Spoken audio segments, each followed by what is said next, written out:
Crash Law 24 sponsors GBNews Traffic and Travel Report. Good morning, this is the latest AI travel news from GBnews.com. Drivers near Gretna should be aware of a collision blocking the A74M southbound from the A75E. An alternative route is advised. In Wiltshire, expect congestion eastbound on the M4 between junction 24 at Coldra and junction 23 at Rogier. In Buckinghamshire, southbound travellers on the M40 between junction 2 and junction 1A will face lane closures due to a collision. In Hampshire, a broken down vehicle on the A27 eastbound exit slip to the A3M is affecting traffic. And on the trains, major disruption on the Avanti West Coast and cross-country services between Stafford and Wolverhampton. For more travel news, go to gbnews.com. Crash Law 24 sponsors GBNews Traffic and Travel Report. This is GB News, Britain's news channel. Already you can just see it buzzing. The New Zealand-France game is going on, the bronze final in the stadium at the moment, and there's about 45,000 people already in the stadium watching it. So the energy in this place is unbelievable, and the excitement, because this game is a real game of jeopardy, the final between England and Canada. You've got caps galore. You've been involved in coaching men and women's rugby. So, you won in 1994. What's it like to be a winner? Well, this is the shirt that I wore back in the day in 1994. This is my World Cup winning shirt, so I'm hoping it's going to bring a bit of luck to the girls. But it was an incredibly special time. But for me to see how the game has changed, we had 6,000 people watch us win that World Cup, and now women's sport in this country, it's our Lionesses, the Red Roses, the Cricket World Cup is the tickets are on sale for that next year, and people are choosing to watch women's sport and really, really enjoying the event. So it's fantastic, and the change over that 30-year span is quite remarkable. What do you think has made the difference? Why is it becoming, as you say, football is the same. Why is it becoming more acceptable now? And not just for women and girls to follow the sport as well, but I go to West Ham regularly for my sins, but so many men are now starting to pay a little bit of attention without being too sneery. Well, absolutely, but I think the biggest thing is the quality of the product. Because the girls have been given contracts and are now able to train, not have to go to work and then leave a full day's work and come training and then do almost a second job in order to deliver on the skills. Both the Lionesses, the Roses, everybody now at the top end of the game is being financially rewarded for it, so they can actually concentrate on their sport. GB News, the People's Channel.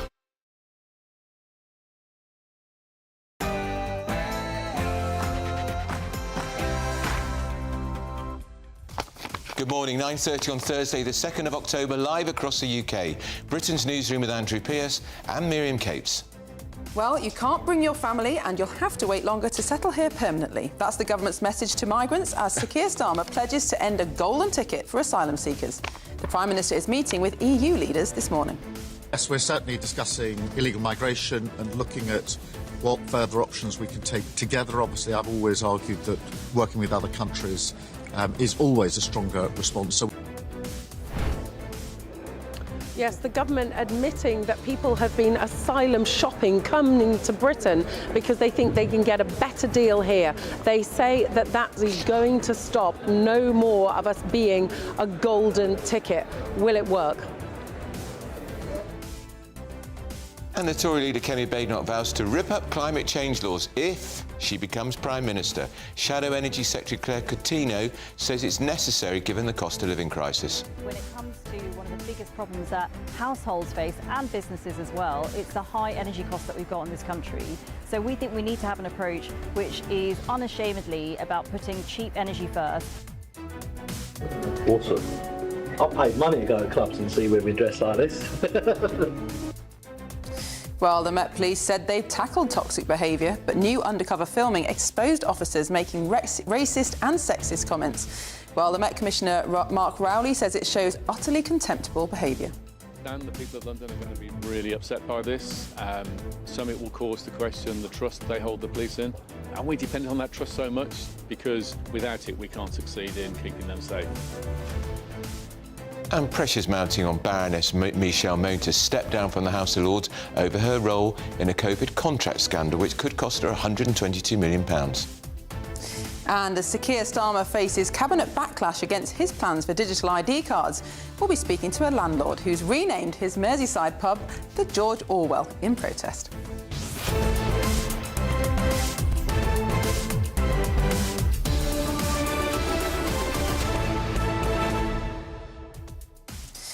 The COVID scandal seems such a long time ago, doesn't it, Andrew? It's 5 years since we were in lockdown, but nevertheless, some of the scandals that happened during that time keep coming out. Yeah, and she's got to repay £122 million. That's a court order, which has found her company liable. The PPE her company provided was defective.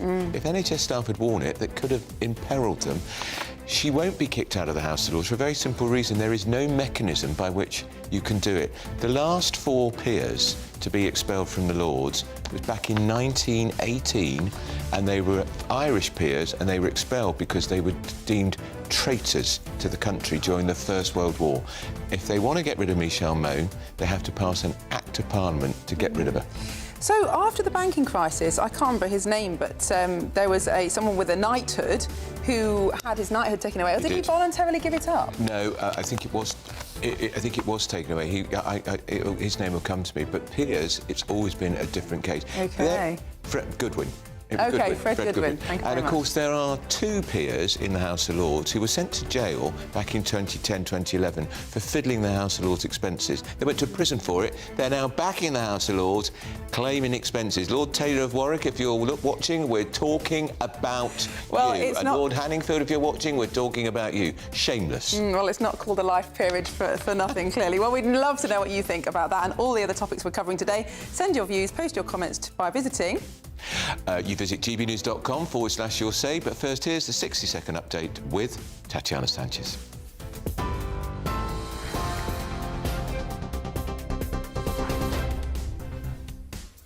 Andrew, thank you very much. The top story, Sir Keir Starmer says there will be no golden ticket to settling in the UK under plans to require refugees to earn their right to stay long-term.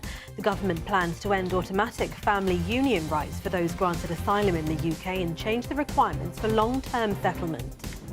Sir Keir Starmer's described BBC panorama footage of Metropolitan Police officers making racist and misogynistic comments as shocking, adding that Commissioner Sir Mark Rowley needs to be very robust in his response.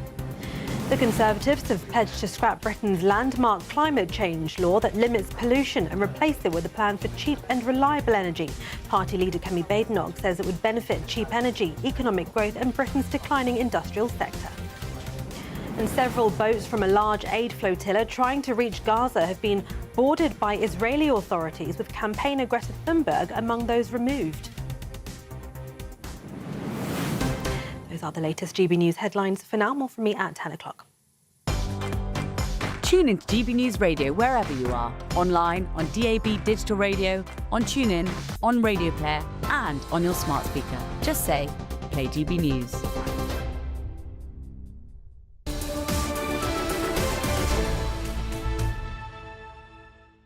Good morning, welcome. You're watching Britain's Newsroom. We're live across the United Kingdom on GB News with Andrew Pearce and Miriam Cates. And today, Sir Keir Starmer has pledged to end what he calls the golden ticket for asylum seekers by requiring refugees to earn their rights to bring their family to Britain.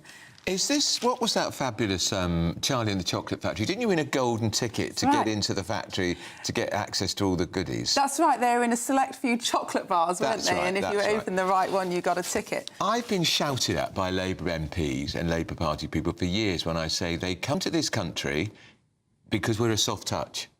And this is exactly what they're now saying. The government is admitting they're not going to use the expression soft touch because it's too emotive, but they're saying the golden ticket's got to be withdrawn. They're going to make it more difficult. Exactly. And about a month ago, the former Home Secretary, Yvette Cooper, admitted that it was easier for asylum seekers, refugees coming on small boats to bring their family over than it was for people who had come on work visas, and that had to stop. Well, all very well. But one of the things that we've got the Home Office Minister saying this morning in the papers, Mike Tapp, is that the fact that these mega dinghies are now coming across, I think now a record 125 migrants on one boat, is because the government's been so successful in shutting down the production of the smaller boats. It's an odd definition of success. It's so idiotic, isn't it? And he's meant to be one of the great communicators in this government. And aren't some of these boats, isn't this part of the problem that some at the bottom of these boats were finding dead children? Yeah, people crushed, women and children crushed because of the number of people in the boat. So, I mean, it's so dangerous, as well as obviously being awful for the borders. And, of course, the Prime Minister's in Copenhagen meeting with 47 other EU leaders, European leaders, to discuss how to tackle illegal migration. It's just a pointless talking shop, isn't it? Well, they continue to insist that it's a corporate solution, but arriving ahead of those talks in Denmark earlier, here's what the Prime Minister had to say. Yes, we're certainly discussing illegal migration and looking at what further options we can take together. Obviously, I've always argued that working with other countries is always a stronger response. So we're looking at a number of options there. There's a big appetite for it, a number of countries wanting to work with us on what more we can do. So we'll be looking at that. There is also then obviously the question of Ukraine and how we put in more support for Ukraine, put pressure on Putin. So it'll really be migration and Ukraine will be the two dominant issues in the discussions today. Well, our political correspondent, Catherine Forster, is in Copenhagen for us now. Catherine, good morning. What time are these talks due to start? Yes, good morning from Copenhagen. As you say, 47 European leaders here. The European political community was the brainchild of French President Emmanuel Macron. This is the 7th meeting of it. It started after Russia invaded Ukraine, and it's the EU plus all the European nations that are not members of the European Union. The first session has just started in the last 10 minutes or so. I've seen that Zelensky is sat next to our Prime Minister Sir Keir Starmer, and on his other side the Danish Prime Minister, who's hosting this. They've got little goodie bags, I see, with Lego sunflowers on them, but obviously very, very serious topics on the agenda. First of all, the Prime Minister will be chairing a meeting to talk about illegal migration. They want to be seen no longer as a soft touch. You're quite right, Andrew, they won't say it, but clearly many countries, France including top of the list, feel that we are very much a soft touch, and the government admitting today we get it, and that they know that there are people who are asylum shopping across the continent looking for the country that offers them the most. So these changes are designed to counter that. So you will no longer, if you cross the channel on a small boat and claim asylum, if you get it, automatically be able to bring your family across. Why should you? If you come here legally, you can't automatically bring people across. If you are a British citizen, there's quite strict rules. So it's about fairness. It's about levelling the playing field, reducing those pull factors. And yes, of course, there'll also be a lot of conversation about Ukraine. The Danish Prime Minister has been saying Russia will not stop until they are forced to, and that Russia is a grave threat to all of us. She talks about an imperial fever dream that shows no sign of stopping. All right, that's Catherine Forster, our political correspondent in Denmark. We'll be returning to her, I'm sure. Let's talk now to the human rights lawyer, David Hay. David, morning. I get into a lot of trouble with what I call some of these old lefties who object to me using the expression we're a soft touch, which is why so many migrants come here, by saying the golden ticket's going to come to an end. Ineffectively, ministers are admitting that's exactly what we are, a soft touch. Good morning to you both. And Andrew, I agree with you. I think, Keir Starmer's effectively telling us what we already know. We obviously human rights and asylum laws, we know the country is a soft touch. Asylum shopping does happen. Asylum seekers come to and look at where is the easiest to get in, where will be the best for the long term, where will be the safest, the genuine asylum seekers. Obviously, that's high on the list, where they're safe from persecution. So I think lots of sound bites this morning from Keir Starmer saying some of the right things, but these are, again, I think these actual changes, there's going to be quite a while until we see a reduction in numbers because of these changes. Now, what the Prime Minister seems to be targeting is the ECHR, or more specifically, how the ECHR is interpreted by the courts. And he says he particularly wants to look again at how Article 3 and 8 are interpreted in terms of whether or not migrants are truthfully claiming that they may be tortured or lose access to their family life if they're going abroad. Can you explain to us a little bit more of the detail of how the government might go about changing that and the kind of abuses of that law that we're seeing at the moment? I think, well, for instance, if you look at torture and inhumane and degrading treatment, it's very, it's very difficult to prove either way. Whether if you remain in that country, you are subject to torture or inhumane and degrading treatment. And what that sees an awful, because of it being obviously very difficult, if not impossible, effectively often to prove that, is that you see a lot of people gaining asylum that shouldn't be. And then you see also, a lot of people that I could have assisted from the Middle East that actually get rejected. So it kind of goes both ways. But I'd certainly probably say there's more people coming here abusing that system and the ease that it is effectively not the ability not to be able to prove it either way. So I think that's something that you do need to focus on more. And again, I think things like that come down to caseworkers and the quality of the people reviewing these applications, and what type of evidence they need to look for, the speed that they're doing it at. There's a case of a Saudi lady that I've been helping on, and she's a member of the royal family. I won't go into too much detail, but on the face of it, absolutely, she should have been given asylum. It was rejected after about waiting, I think, a year and a half. So there are cases which don't get through that should, and many that do that shouldn't. All right, David. David, hey, we're just going to go back to Denmark because the Prime Minister is speaking. Maya, Thanks, David. It is fantastic that you are here. A great victory for you in Moldova, but also a massive victory for Europe as well in the face of interference from Russia. So it is really, really good to have you on the panel here this morning. And I think, Meta and others, we've seen in recent weeks the appetite that Putin has to not only rain down on Ukraine, but also to take action and to interfere right across Europe in many different ways, whether that's in relation to our airspace, whether it's cyber or other attacks that have been going on. They are unrelenting and they show an appetite to continue this, and we must fight it with everything that we have. And it's a reminder for all of us, Vladimir, that this is not just a question of Ukrainian sovereignty, it's a question of the values and freedoms of all of us, particularly in Europe, and that we are all in this fight in relation to the Russian aggression.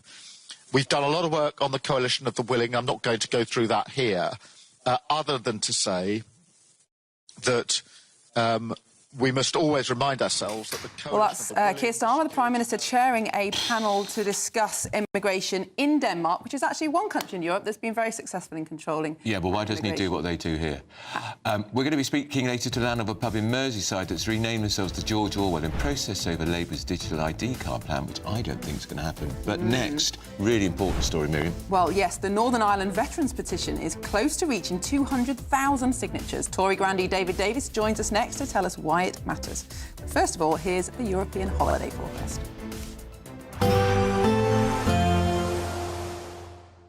Can't wait to get in that sea. Lovely and warm. Just like the feeling of having great travel insurance. All Clear Travel Insurance sponsors GB News Travel Destinations Forecast. If you'd like to avoid Storm Amy and you're looking elsewhere across Europe, well, it's also unsettled in Greece and Turkey. Some very wet weather, as well as strong winds blowing through here. Those outbreaks of heavy rain will move through during the weekend, but certainly Friday's a soggy day. Italy, having seen that wet weather earlier in the week, turning drier, albeit still breezy. Plenty of fine weather through Iberia now, sunny spells. And for much of the Mediterranean, it is turning drier through the weekend. All Clear Travel Insurance sponsors GB News Travel Destinations Forecast.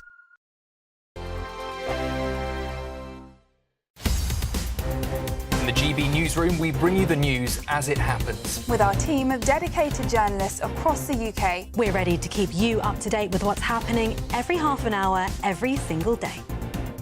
Bulletins here on GB News. The People's Channel. Britain's news channel.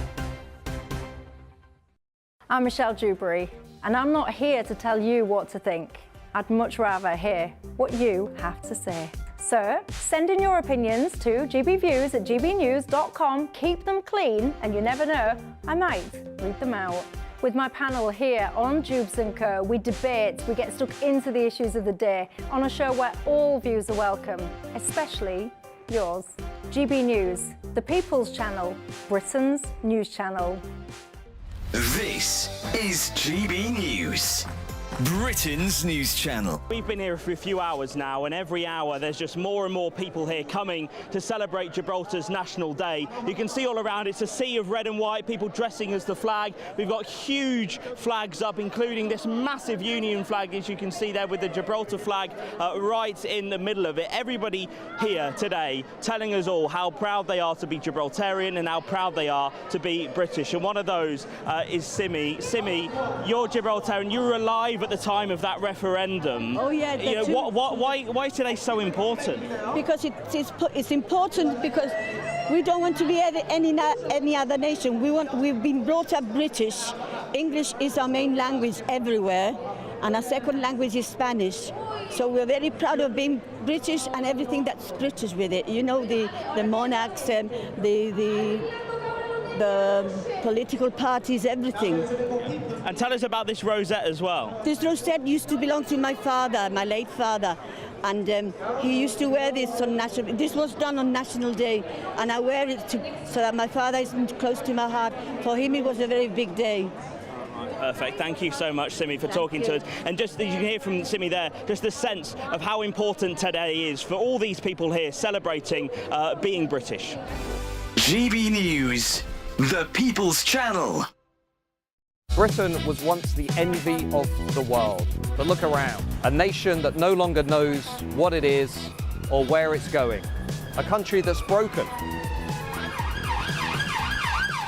How do we fix Britain? How do we bring it back? Friday night with Matt Goodwin at 8 p.m, only on GB News. At GB News, we love to hear from you, our loyal community. So drop us a line at gbnews.com/yoursay. There you can talk to each other and also to the presenters live on air. gbnews.com/yoursay, because GB News is your channel, Britain's news channel.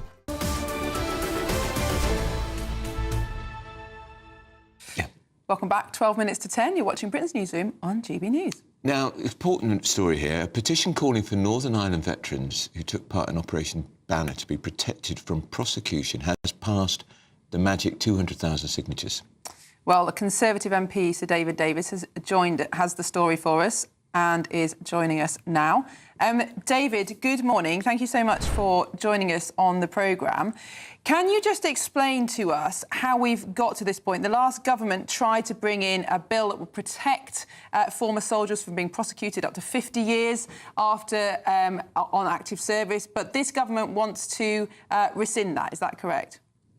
That's right. I mean, this was a piece of unfinished business, dates right back to Blair, when he basically gave amnesties to every IRA torturer and murderer, forgot to deal with the issue of outstanding challenges to British veterans. So now people who they volunteered to join the army. They didn't volunteer to go to Northern Ireland, but they went to Northern Ireland, did their duty under incredible risk. You know, many of them were killed, 700 killed. And now in their old age, and while they're drawing their pensions and should be just enjoying themselves down their allotment, are being threatened with being dragged back to court. And we didn't really understand, I think we still don't understand, why the government decided to rescind the actions of the previous Conservative government to protect these people, to say, right, okay, enough is enough, draw a line. You know, it's clearly, if somebody murdered a prisoner or something, that would be different. But, you know, issues that happened in the heat of battle and so on, draw a line. People did their duty. They were very brave. They showed heroic restraint. Leave it there. But it looks like the government has basically been in negotiation with the Irish government for 9 months.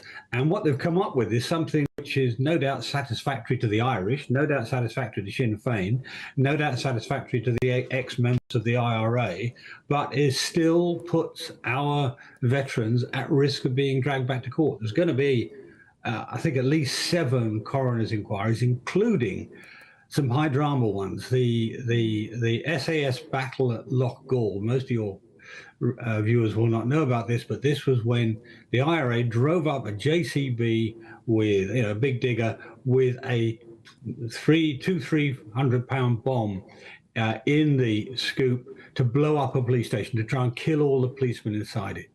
The SAS sat in ambush inside waiting for this and stayed there while a bomb went off. I mean, imagine that, staying in a building while a bomb is set off outside designed to kill you, and then came out and there was a gun battle, and I think 8 IRA people got killed. And this is now being held up as some sort of act of assassination. It was anything but. The people trying to kill, trying to murder people were the IRA, and the army in that circumstance was trying to protect the police and trying to stop the ambush, stop the attack. So it's that sort of thing that's now being dragged out again and being pushed through the Northern Irish courts. And I mean, if you're 75 years old, sitting, I don't know, in Newcastle or whatever, you don't deserve this if you've served your country loyally. David, also, it's the sheer double standards here, because as you said, the Blair government gave an amnesty to all the IRA assassins, murderers, torturers. They are immune from prosecution, and yet our boys, let's face it, they were mainly men in the army back then in the Troubles, who were fighting for Queen and country, looking after the people of Northern Ireland, looking after people on the mainland, are being prosecuted. It's just not fair. No, and it is completely one-sided. I mean, the law doesn't distinguish between the rights to life of anybody, really, no matter what they are. But we shouldn't forget that the people on the other side of these battles sometimes now referred to as victims. I mean, there were lots of victims, thousands of victims, real victims in Northern Ireland. But some of these people were murderers. Either they had already carried out a number of murders, that's often the case, or at very least they were attempting to murder somebody. So you're dealing with people who are murderous. That's the harsh truth. And on the other side, you've got people who've joined the army to serve their country. And are pushed into this circumstance where they have to deal with these vicious murderers, people who've murdered, tortured, executed prisoners, shot people on their own side, as it were, on their own side. I mean, from their own community. I'm not sure their own side is right. That's what we're looking at. And truth be told, most of the British public would view these people, the people are now put under risk, these veterans, as heroes, not criminals, and they should have a comfortable and decent retirement. People are suffering. I mean, we talk these days. Nowadays, we talk about PTSD. We didn't back in the day, but a lot of these people suffered really serious post-combat stress, and some of them still are. It's being brought back to them. They get nightmares because of what's being forced on them. So it really is very serious, and it's great to see we've got 200,000 signatures. That hopefully will help put a bit of pressure on the government. I mean, a bit like I shouldn't veer into your next subject. A bit like ID cards as well, where we've got, I think we're going to get 3 million signatures. On another important subject of today, of course, the government is saying that the reason they can't go ahead with the protection of the legacy Act is because of the ECHR. Now, is this just another good reason to leave the ECHR, as the Conservatives have promised indeed today that they will? No, I'm not a fan of leaving the ECHR. I think we need to renegotiate it. But a lot of this is just nonsense. I mean, this is nothing to do with the ECHR. Article 2 is right to life. Well, the truth is, in British law, there's a right to life. You don't need the ECHR to do that. The government is hiding behind that. This is more about appeasing the Irish state. And, that annoys the many of the veterans too. Because remember, the Irish state provided safe haven for these people. Some of the bombs were detonated from across the border by wires running across the border. When there was an action, when there was a conflict, the IRA could always just slip south the border and they were safe. When we attempted to extradite them, it almost never succeeded. The Irish state said this is a political crime, so we can't extradite. I mean, it was, I'm not sure whether the word is complicit, but certainly it made the IRA's job, if that's the right word, easier to do. It gave them somewhere to run to. So they're not impartial people in this exercise. They have an axe to grind, and having them involved in it, having it designed to keep them happy, in my view, is utterly the wrong way to approach the policy. And a lot of the veterans feel that very strongly. They do not feel that the Irish state is a neutral in this. They feel it wants to rewrite history just as the IRA does, and they think that's very unfair. All right, David, that's Sir David Davis. We'd love to talk to you about the Tory conference and the digital ID cards, David. I'm pretty sure digital ID cards are not going to happen. Absolutely, I totally agree. Well, don't go away because Tory leader Kemi Badenoch has vowed to rip up climate change laws if she ever becomes Prime Minister. This is Britain's Newsroom, Britain's favourite morning show on GB News.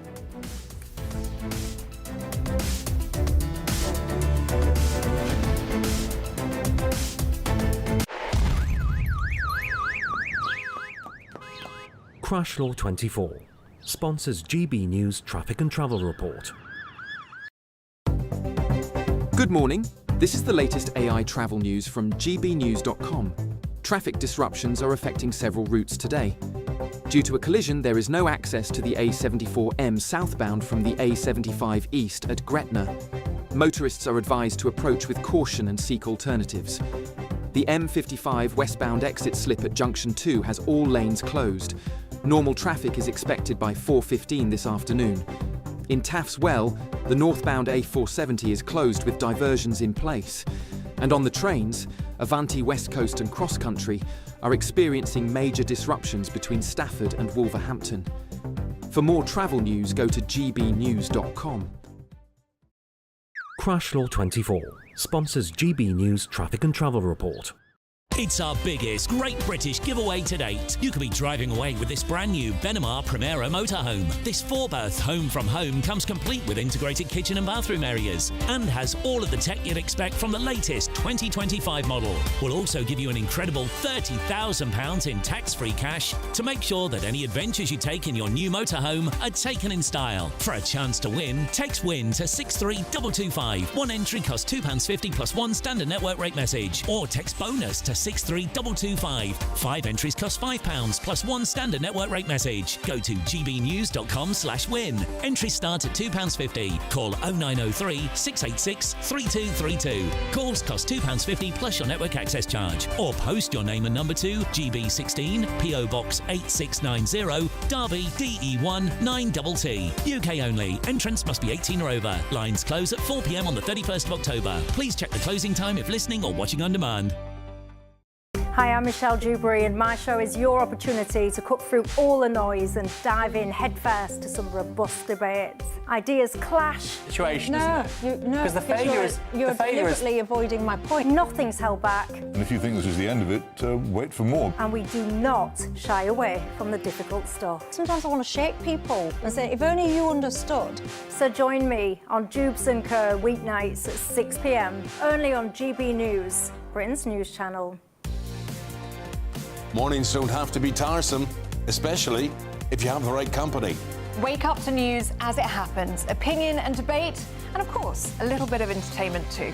Because when the kettle's on, we're on. That's Breakfast on GB News, a show worth waking up for. Every morning from 6 a.m. Only on the People's Channel, Britain's news channel. We'll spread the news, you spread the word.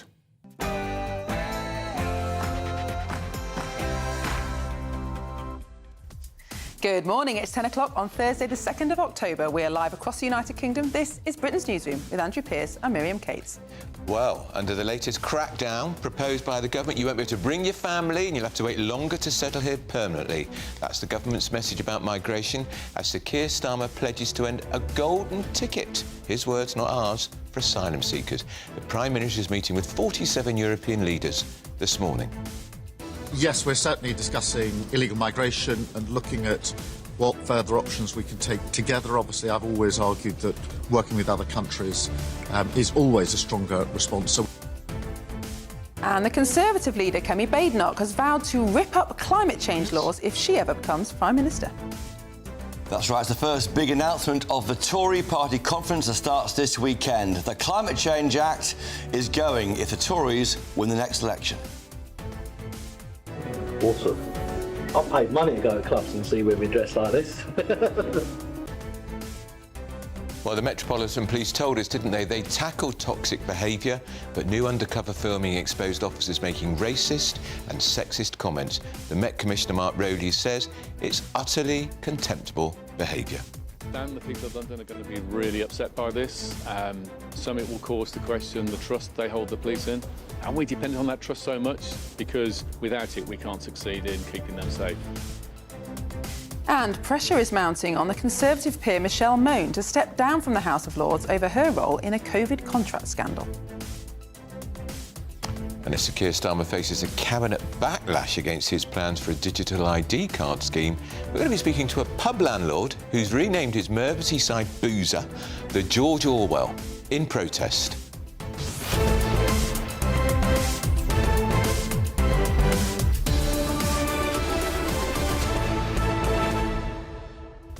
Before we went to Liverpool for the Labour conference meeting, the big idea that the Prime Minister had unveiled on the Friday or the Thursday was a digital ID card scheme. It was going to tackle illegal migration and illegal working, and I never thought how, yes, why, and then it almost vanished without trace in Liverpool.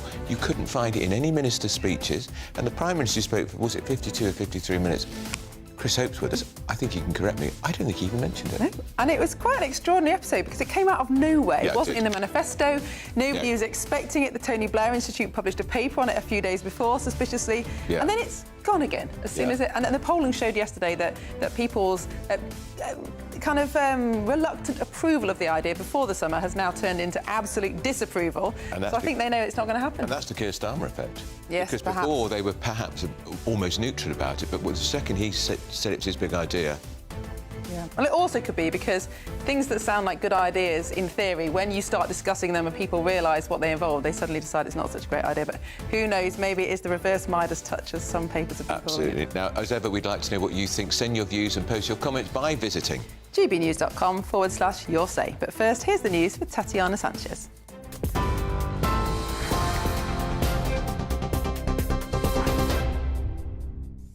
Good morning. The top stories. Sir Keir Starmer has described a BBC panorama footage of Metropolitan Police officers making racist and misogynistic comments as shocking. He added that Commissioner Sir Mark Rowley needs to be very robust in his response. The footage appeared to show some officers at a central London police station calling for immigrants to be shot and brag about using violence against suspects. The Metropolitan Commissioner said people in London can trust the vast majority of the force's officers, adding that he was horrified by the documentary. Sir Keir Starmer says there will be no golden ticket to settling in the UK under plans to require refugees to earn their right to stay long-term. The government plans to end automatic family union rights for those granted asylum in the UK and change the requirements for long-term settlement. New applications to existing refugee family reunion routes have been suspended since September. The Prime Minister will hold talks on the plans and how European countries can work together to tackle illegal migration at the European Political Community Summit today. The Prime Minister spoke to reporters when arriving at the summit this morning. Yes, we're certainly discussing illegal migration and looking at what further options we can take together. Obviously, I've always argued that working with other countries is always a stronger response. So we're looking at a number of options there. There's a big appetite for it, a number of countries wanting to work with us on what more we can do. So we'll be looking at that. There is also then obviously the question of Ukraine and how we put in more support for Ukraine, put pressure on Putin. So it'll really be migration and Ukraine will be the two dominant issues in the discussions today. The plan, backed by up to £3 million, will include encouraging people to stay in the region and take up jobs there. Home Secretary Shabana Mahmood will set out reforms in full later in the autumn that will see refugees face a longer route to settlement. Home Office Minister Mike Tapp spoke to GB News. Well, look, we've inherited a real mess from the Conservatives. Firstly, open borders. We saw 400 cross in 2018, over 150,000 since, an immigration system that absolutely ground to a halt when it came to processing, and an unfair system. So it wasn't a level playing field. So what we're seeing here from the Prime Minister today is making it clear to those who are in Europe looking to claim asylum that we're not a soft touch. And that you can't shop around. So we're levelling that playing field to make it fairer for the people of Britain, but of course offering that help to people that need it. Shadow Energy Secretary Claire Coutinho says Labour's policy doesn't go far enough.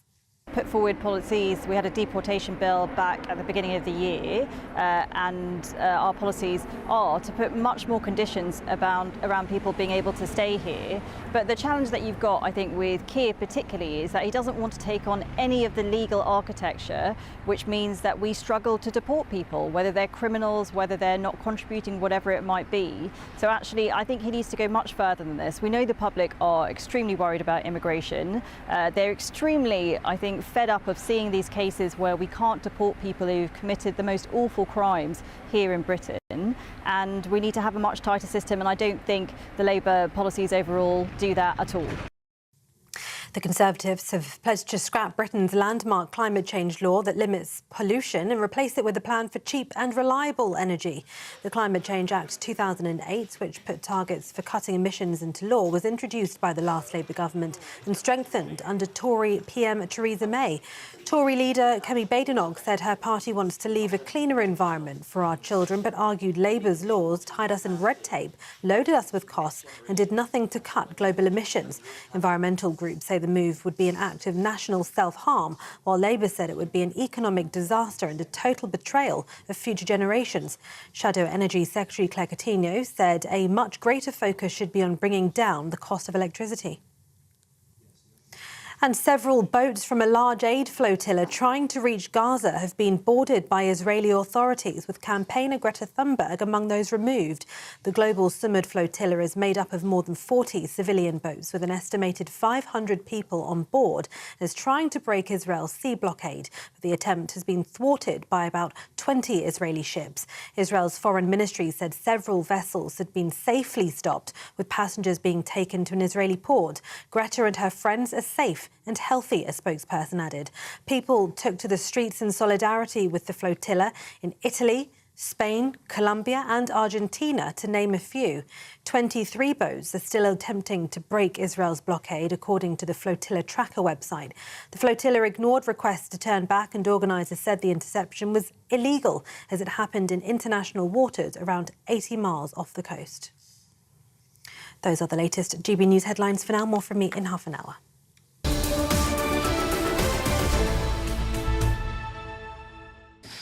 Hello, welcome back. 8 minutes past 10. You're watching Britain's Newsroom. We're live across the United Kingdom on GB News with Andrew Pearce and Miriam Cates. So, big statement from the Tory leader Kemi Badenoch on the eve of the Conservative Party conference in Manchester. I know you'll all be on the edge of your seats with excitement about that prospect.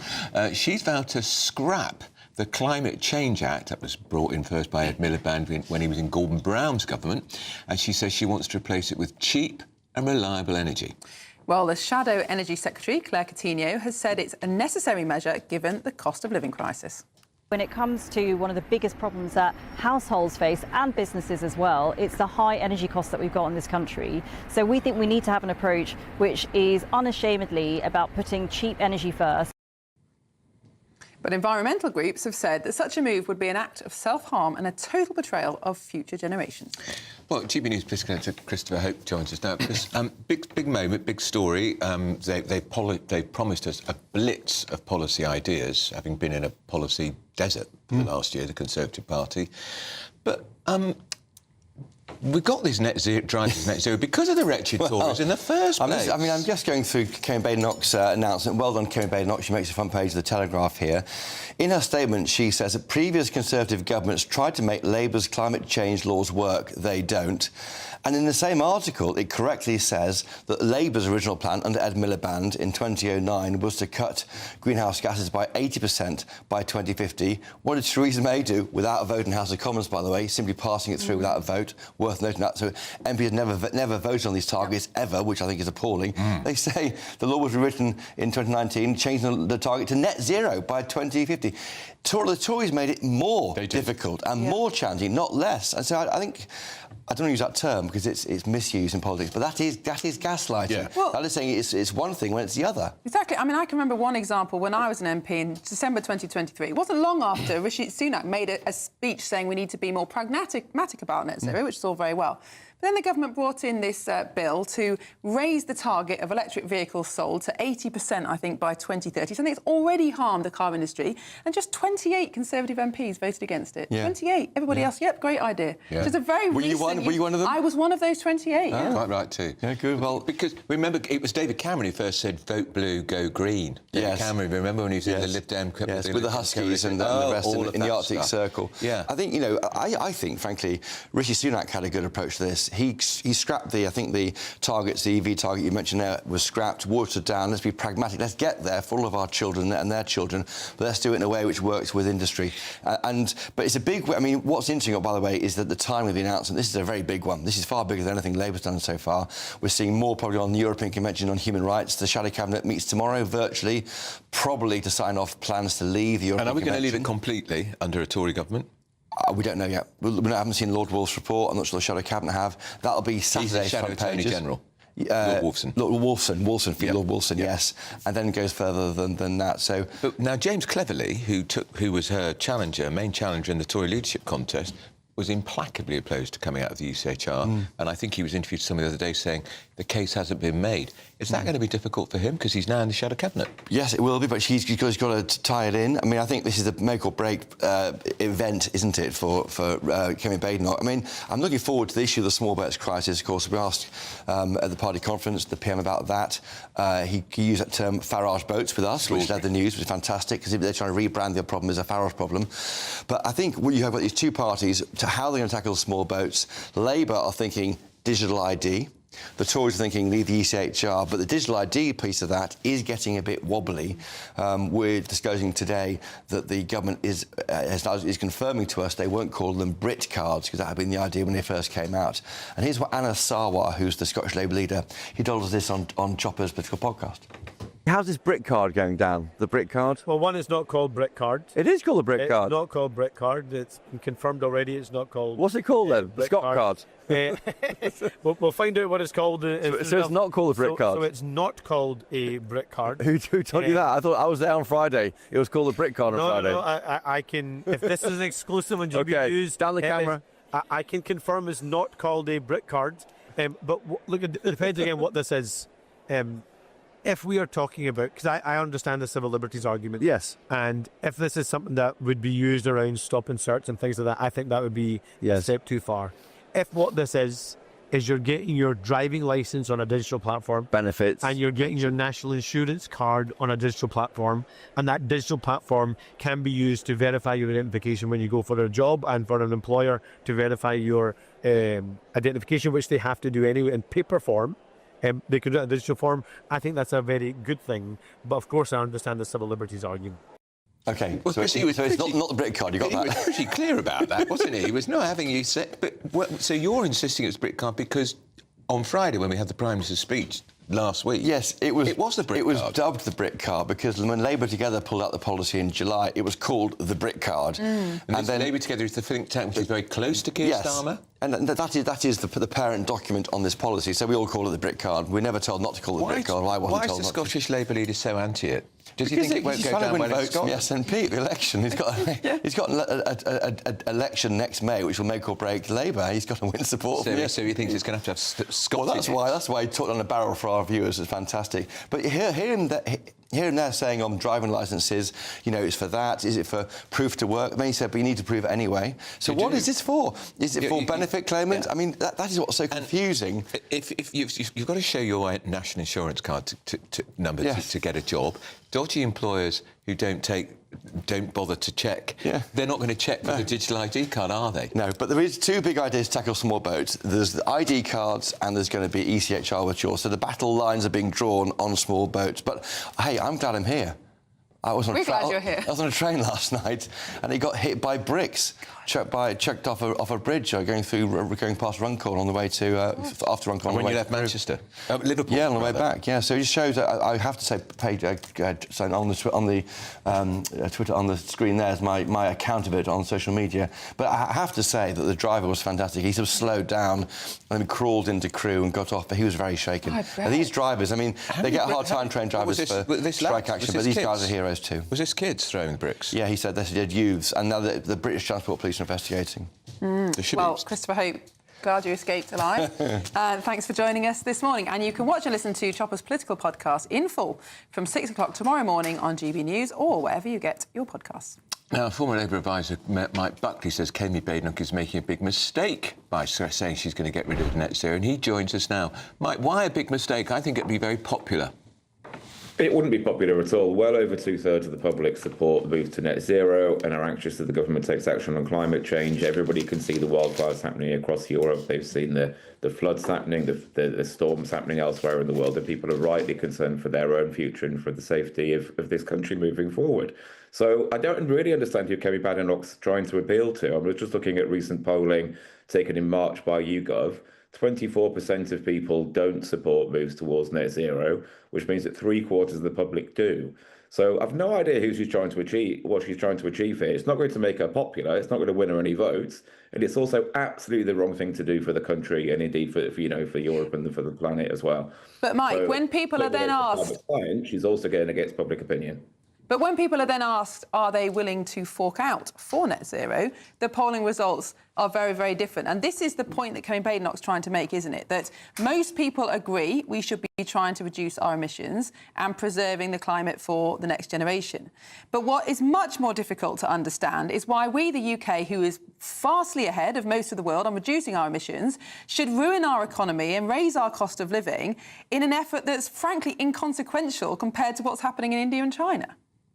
Of course, what we do is not inconsequential at all. What we do is incredibly important. It's incredibly important because we are a big emitter. We're a wealthy country. We emit far more per capita than most countries do, and that's been the case historically. It's wonderful that we're a global leader. We've always led on the world stage in many, many things. We led on the world stage when we established the Industrial Revolution 250 years ago. We led on the world stage when we opposed the Nazis. We've led on the world stage recently when it comes to Ukraine. We are a leading nation in the world, and it's right that we play that role. We're also a very influential nation.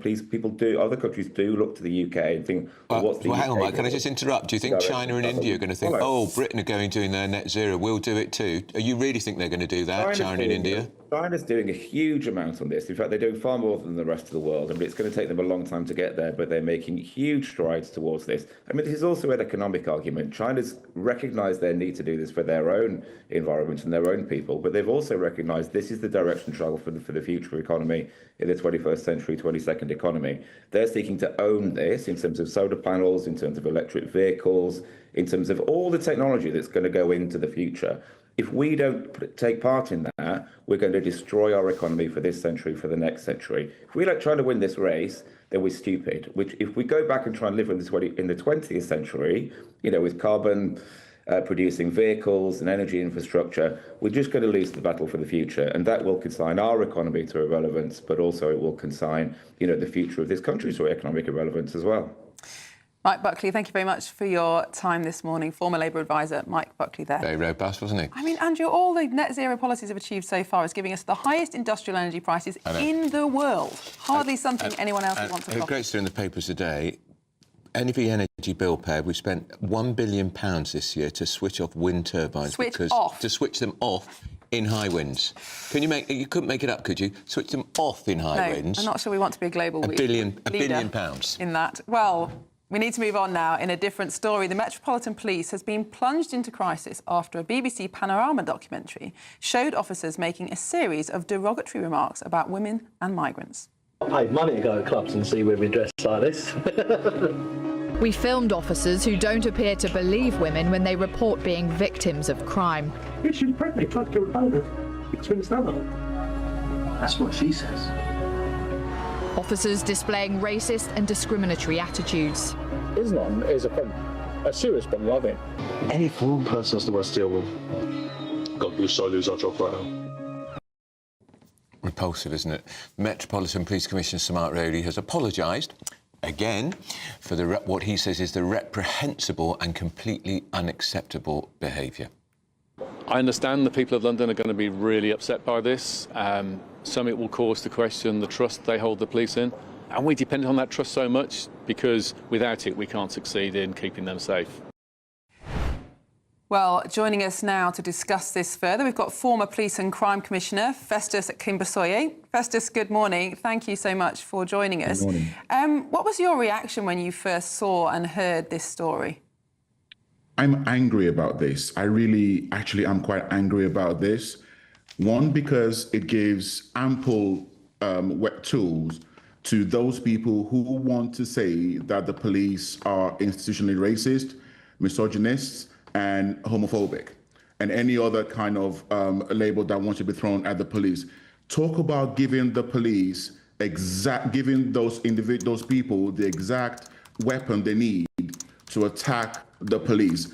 And can you blame them after months and years of reports raising concerns about standards and the way that some of the police officers behave, to now see this?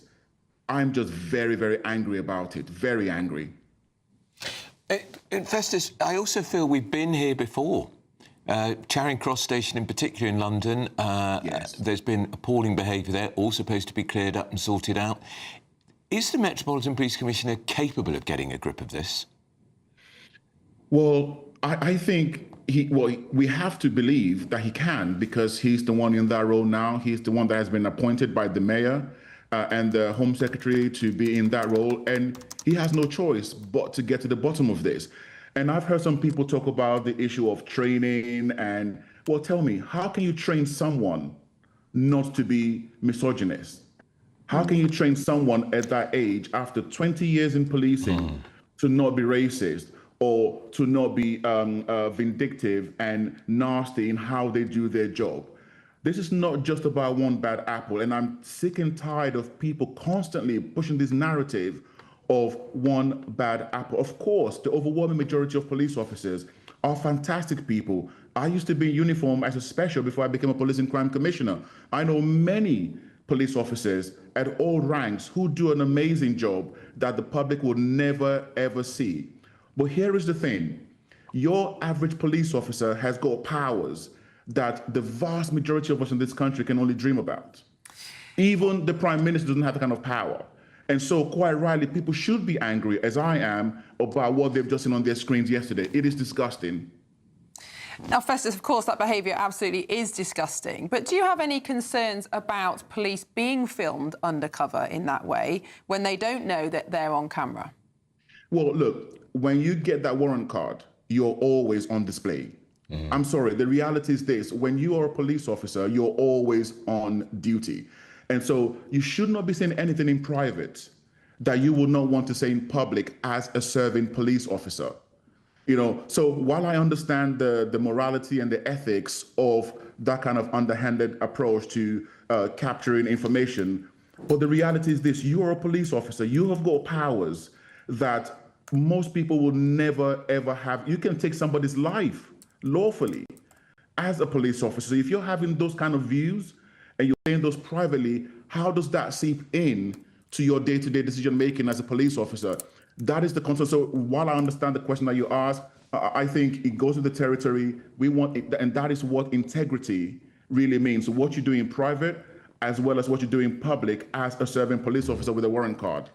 It's going to make recruitment, Festus, of women police officers, recruits from the ethnic communities even more difficult, because they're going to look at scenes like that and think it's still misogynistic and racist.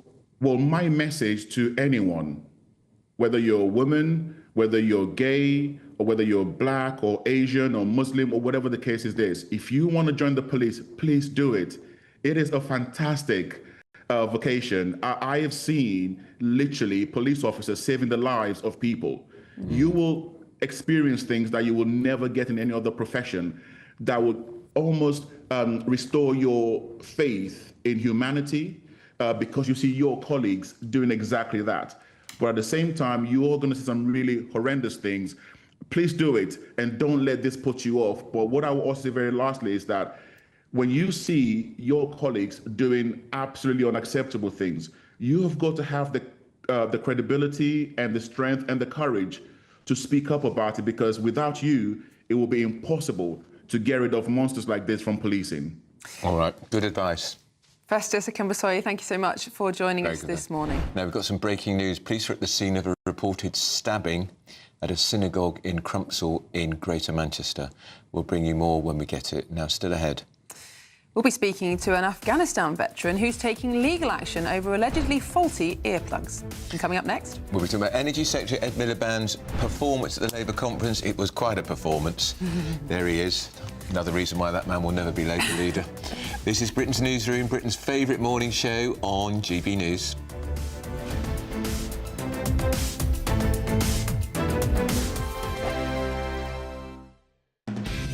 Decisions made in Washington aren't just shaping America, they're shaping Britain too. From migration to global security, from crime to health. Whatever happens in the White House today will be felt in your town or city tomorrow. That's why The Late Show is live from Washington, D.C. Cutting through the politics to show you what it all means for Britain. The Late Show live every night at midnight. Only on GB News, Britain's news channel. Sunday with Michael Portillo from 11, only on GB News. Oh, yes. It's pretty crass and crude in places, but it is basically making fun of Hitler. And it's to sort of a shady shyster producer who politely shtups old ladies to get investment money. And he figures out, with the help of a young, twitchy accountant, that if they take a lot of money in, put on a show that's guaranteed to flop, they won't have to repay the money, and then they're going to do a runner to Brazil. And of course, they think that Springtime for Hitler is the ideal show, and the guy that plays Franz, who's the writer of it, has like a sort of tin pot hat and these pigeons that harmonise with swastikas on their back. For me, he kind of stole the show. I thought he was wonderful. But they basically put on this show, and of course it becomes a hit. And people think that it's a satire when they were trying to outrage and horrify people and get the show to close. Because they learned that they could make more money with a flop than they could with a hit. Yes, because they don't have to repay anybody. So that was the idea behind all of that. It's wonderfully done. This was at the Menier Chocolate Factory before. I didn't love it quite as much there. I just thought it was a little bit cramped. And this is a show that it's broad. It needs big moments, big swings. I liked it. It's on at the Garrick. It's all the way through till January. I just grinned all the way through. It's brilliantly done. Everyone on stage. Andy Nyman in the lead as Max Bialystock is absolutely sensational, filling very big Nathan Lane and Zero Mostel boots. But I think the whole cast is great. I just think everyone is up there absolutely going for it. And you saw it, no? My mouth was on the floor at some moments. I mean, it is bawdy, it is outrageous. And the show stands up. It's still relevant. It's still, about possibly what's going on in the world everywhere as well, and fascism and dictatorships, but also about the proper use of satire. GB News, the People's Channel. Westminster's full of talk, but out here, it's the real world. Am I allowed to talk now? No, that's it. This is where it matters, real people and real lives. That's what politics is all about. The fact that Trump made a good start, no. Straight answers, no spin, and just a couple of pints. How many fingers have I got up? About 10. So join me for Lee Anderson's Real World every Friday at 7 p.m, only on GB News. The People's Channel, Britain's news channel.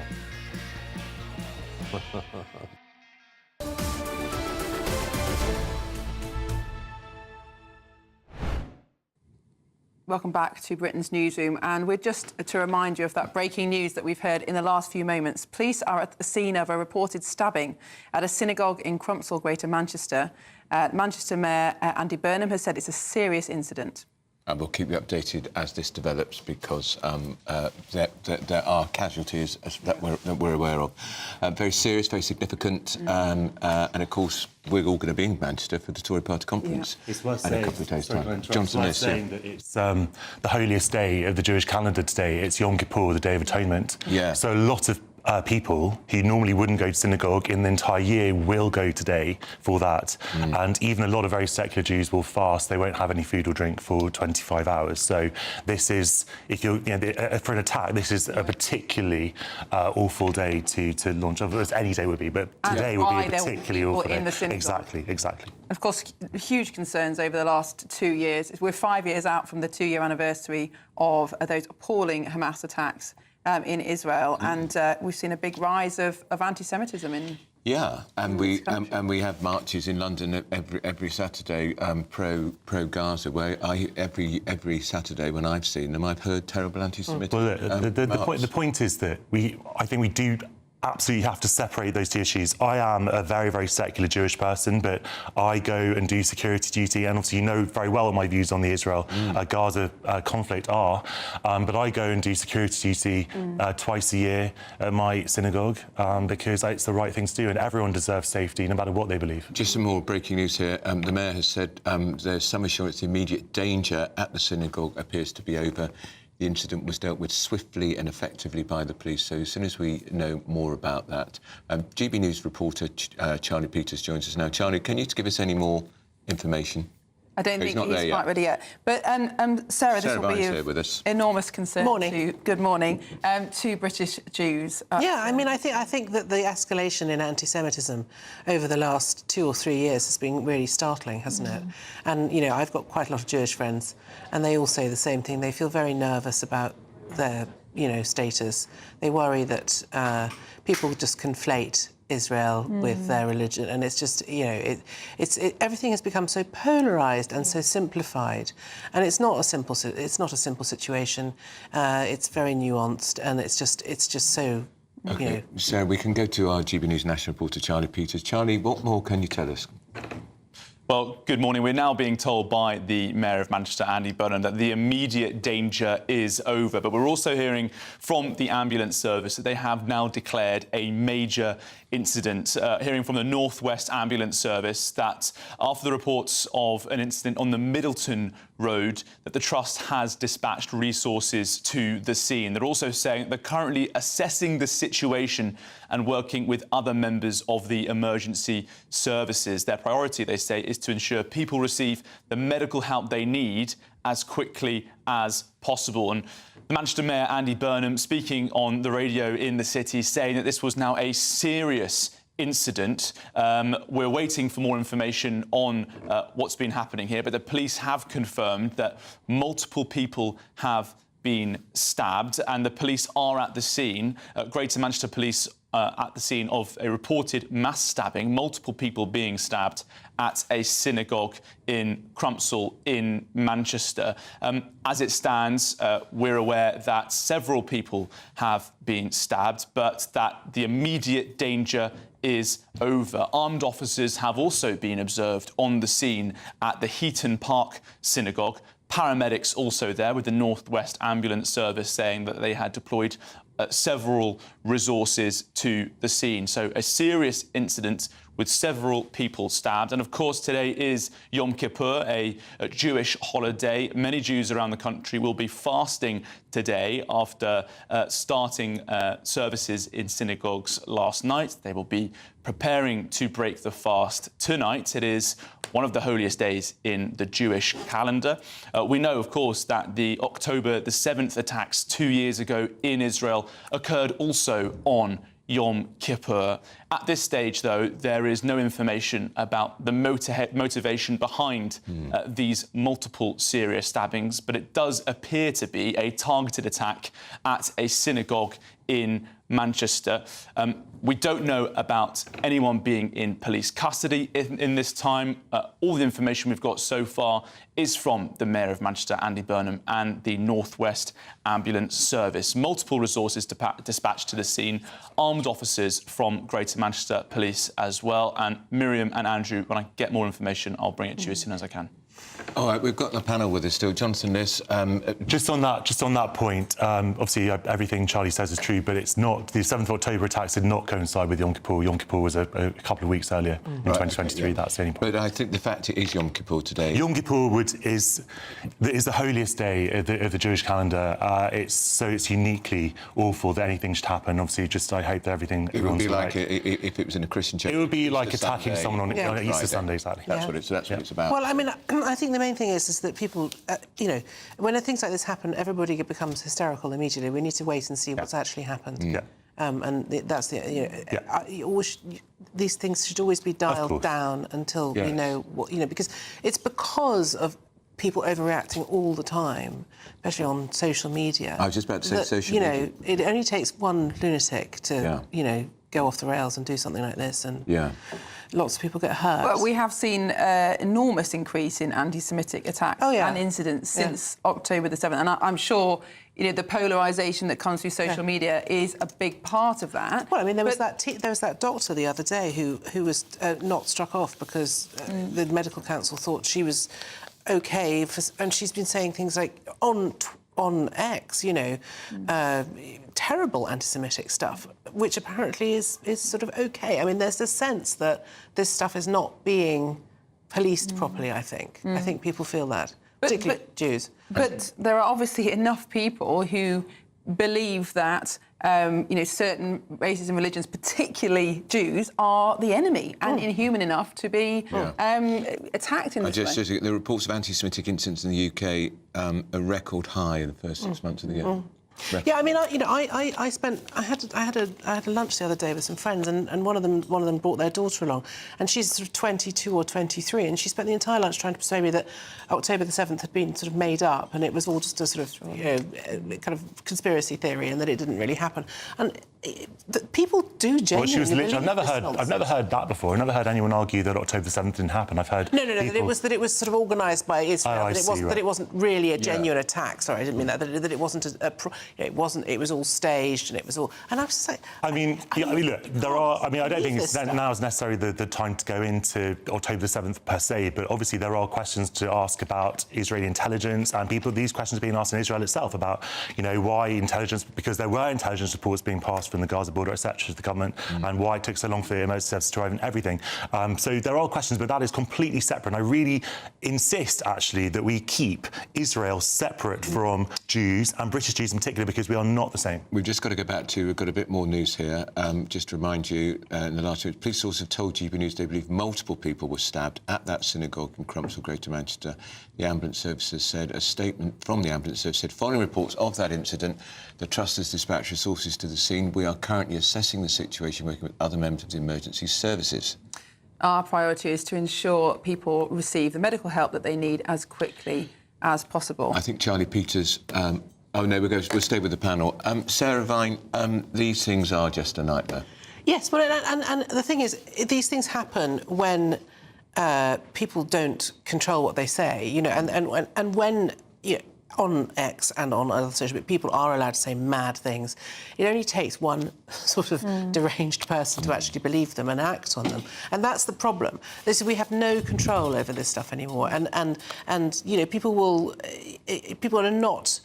We saw with the Stockport riots, you know, that there was a huge crackdown on people who said mad things there, but that hasn't happened on the other side. So it's almost as though there's a feeling that you can say whatever you like about Jewish people. But is it speech or is it ideas? That's the thing, because speech is speech. You can say things that are completely frivolous and meaningless. Yeah. But it's the ideas that are being communicated, and if the idea is Israel is evil, Jews are the enemy, then that's the problem. You know, the transmission of ideas. Israel is committing genocide, Israel is doing this, and then people will just, at the end of the day, like I said, it only takes one mad person. Sarah, I think the Labour Party passed a motion this week saying at the party conference Israel was committing... But that's the view of the United Nations, Andrew. It's the view of the United Nations. OK, fine. That's all right. It's not the position of the British government, but it is the position of the United Nations and of multiple genocide. A normal, sane person will be able to distinguish between Israel and people at a synagogue in Manchester. But a mad person or a person who's, you know, won't, and that's the problem. We're going to go back to Charlie Peters because he can give us a further update. Charlie. Yeah, we can now say that a man has been shot outside this synagogue in Heaton Park, Heaton Park Synagogue on the Middleton Road in Manchester. We're hearing from Greater Manchester Police that this incident involved now a man being shot by armed police. We're being told that the suspect did not gain access to the building, to the Heaton Park Synagogue. It's unclear at this stage how many people have been injured in this incident, but earlier we were hearing from Greater Manchester Police that multiple people had been stabbed. The condition of the individual shot by the police is not known at this stage, and that's come from Greater Manchester Police. But a dramatic incident now outside the Heaton Park synagogue in Manchester. A man shot, and reports of multiple people being stabbed on Yom Kippur, the holiest day in the Jewish calendar, as many Jews will be attending synagogues, fasting and also coming together in prayer. Thanks, Charlie. I'm just looking. It's called the Heaton Park Hebrew Congregation. The synagogue building was completed in 1967. The congregation founded in 1935. Yeah, Manchester has a very, very old Jewish community. It's the second biggest Jewish community, I believe, after London. So a lot of Jews around the country, obviously every Jew around the country will be horrified. Obviously everyone in the country will be horrified by this, I'm sure. But most Jewish people in Britain will know people, I think, in the Manchester Jewish community. I know that the congregation here, about 750 members. So it's quite a large synagogue. Sarah, a lot of British Jews over the last couple of years have reported feeling less and less safe, especially in London, where there have been vocal protests every weekend for 2 years. But this is only just going to add to that sense of feeling unsafe here. Yeah, no, it is. And feeling unwanted and, you know, that they're not allowed to practice their religion. You know, Britain's a very tolerant country when it comes to different religions. But I think it also slightly reflects what's been happening for a while in Europe. I mean, the Jewish community in Europe, in places like, Amsterdam, has also had this for slightly longer than we have. You know, there have been serious attacks, serious stabbings, and they're always, I'm afraid, the anti-Semitism is the oldest hatred, and it is on the rise again. It is. We're going to go back to Sarah. We're going to go back to Charlie Peters, who's got some more news for us. Charlie Peters. Well, we've now had a statement from Greater Manchester Police about this incident, confirming that they were phoned at 9:31 amid these reports of a serious incident at the Heaton Park synagogue in Manchester. They're saying that a member of the public witnessed a car being driven towards members of the public and that one man had been stabbed. They said that GMP attended this as a major incident at 9:37, and shots were fired by Greater Manchester Police firearms officers at 9:38. One man has been shot, believed to be the offender. In terms of previous reports about multiple injuries, they're now saying that 4 members of the public with injuries caused by both the vehicle and stab wounds are being treated by the North West Ambulance Service. Paramedics arriving on the scene there at 9:41, so 3 minutes after those shots were fired by Greater Manchester Police firearms officers. Members of the public are being asked to avoid the area, and we did hear from the Greater Manchester Combined Authority Mayor Andy Burnham earlier this morning to say that the immediate danger was over. So one man shot in this incident, and paramedics treating 4 people with a mixture of injuries caused by both stab wounds and also from a car, with a member of the public reporting to the police at 9:31 that they'd seen a car being driven towards members of the public. One man has been shot, believed to be the offender, as Greater Manchester Police continue to monitor this serious situation and advise members of the public to avoid the area.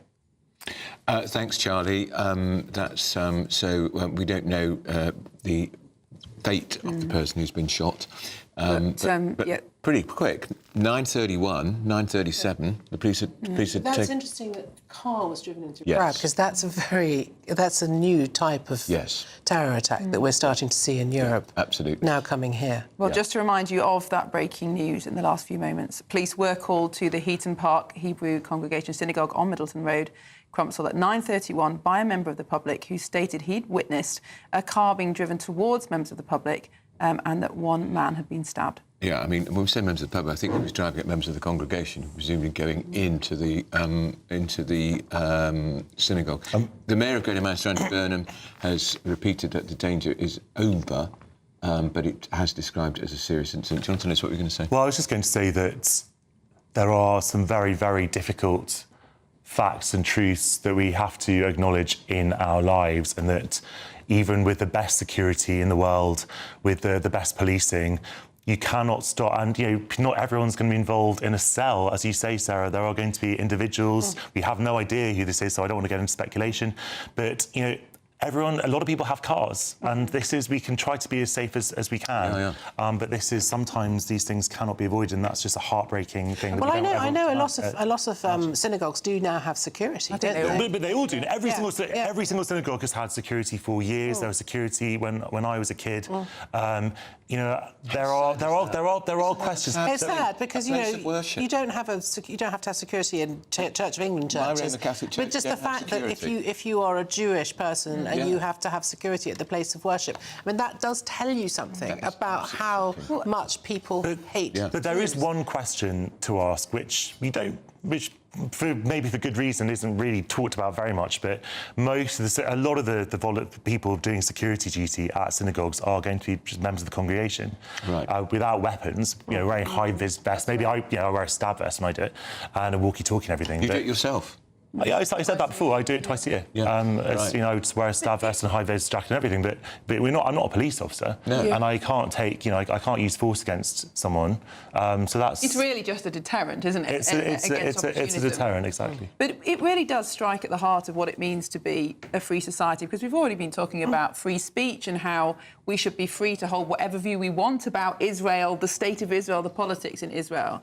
And yet I think everybody accepts that does spill over for some people. And, of course, individuals have responsibility for their action. But it is spilling over into actual violence that is very evident today, has been evident the last 2 years. And where is that line as a free society? The government are looking into having, creating a crime of Islamophobia. I mean... maybe they should think about, doing the same for this. We have laws about anti-Semitism, and I think that, look, I think we also have to mention that Islamophobic incidents are also on the rise, and that a lot of Muslim people feel very unsafe in this country as well. This is not a competition, and I would hate it to be that way, and I'm sure that we will have many messages of sympathy from Muslim community leaders today, as would happen the other way around. We must be very careful not to transpose the conflict in the Middle East to this country. That would be a complete disaster. And yet that is exactly what is happening, sadly, and that particularly for young people who get their news through, let's say, TikTok the distinction between the policies of Benjamin Netanyahu and the humanity of actual Jewish people. Really, you're absolutely right, Miriam. And one of the reasons for that, I hate to say it, is that the Israeli government seeks to conflate us. They actively say that they are acting on behalf of all Jewish people. So, if someone who is crazy or whatever, like you're saying, well, this genocide, in the view of the United Nations, is being done in the name of an ordinary Jewish person. That is what I find so sick and repulsive. It is sick, but it's still a personal responsibility. Of course, I'm not excusing anything, but I'm saying that this is not just one-side street. The far right and the Israeli government have one thing in common, which is that they both want to conflate Israel and British Jews. But there's a degree of victim blaming, I think, though. When we saw that a lot after the October the 7th attacks. They brought it on themselves. They deserve it. And that is very much the narrative that you will see bandied around on social media. And that is, I think, very disgraceful, and I think it's what leads to people doing crazy things like this. Attacks on civilians, whoever they are, is always wrong. I think that's something that we can agree on. Absolutely. We're just going to remind you of the breaking news. You're just tuning in. Several people have been stabbed and hit by a vehicle at a synagogue in Manchester, according to the police. The suspect was shot by armed police. He's believed to be alive after the attack in Heaton Park Synagogue in Crumpsall this morning. Well, a car was driven towards members of the public. One man was stabbed, Manchester police have confirmed. And the attack took place on Yom Kippur, the holiest day in the Jewish calendar. Well, the Manchester Mayor, Andy Burnham, has told people to avoid the area, but he says it is a serious incident, but at the same time, I can give some reassurance that the immediate danger appears to be over. And Greater Manchester Police have dealt with it very quickly with some amazing support from members of the public and security at the location. And the North West Ambulance Service say we are currently assessing the situation, working with other members of the emergency services. Our priority is to ensure people receive the medical help they need as quickly as possible. Greater Manchester Police released a statement. Police were called to the Heaton Park Hebrew Congregation Synagogue on Middleton Road, Crumpsall, at 9:31 a.m. by a member of the public, stating he had witnessed a car being driven towards a member of the public and one man had been stabbed. So a major incident was declared at 9:37. Shots were fired by the police at 9:38. One man shot we assume, the offender. Well, paramedics arrived at the scene at 9:41 and they are tending to members of the public, currently 4 members of the public with injuries caused by both the vehicle and by stab wounds. Of course, naturally, the public are being asked to stay away from the scene. Police helicopters are flying overhead, but the immediate threat appears to be a lone wolf. Sarah Vine, this is on such a special, important day in the Jewish calendar. It's awful, but also Manchester in particular has had more than its fair share. I mean, it had the Ariana Grande concert, and you know, it just was targeted at young children, targeted at young girls, you know, and it just. Yeah, I feel so sorry. I feel quite sorry for the people of Manchester because it's actually quite a sort of traumatic event to have to deal with.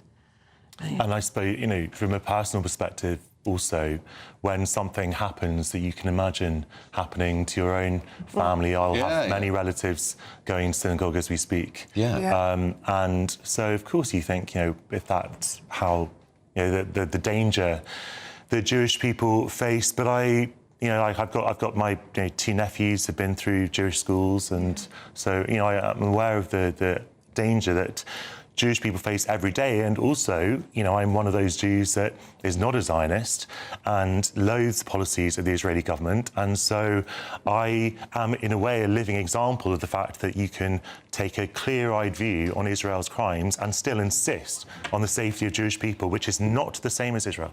But why can't a lot of people make that distinction anymore? Because it's easy to hark back to a time when perhaps we could all get on and have political differences without it turning to violence, but that does seem to be changing. Well, it was similar to the way that people couldn't distinguish between, you know, the EU and Europe during the Brexit debate. You know, everything got conflated into one thing. It was either you hated everyone or the subtleties get lost. And the reason the subtleties get lost is because the debate is so polarised.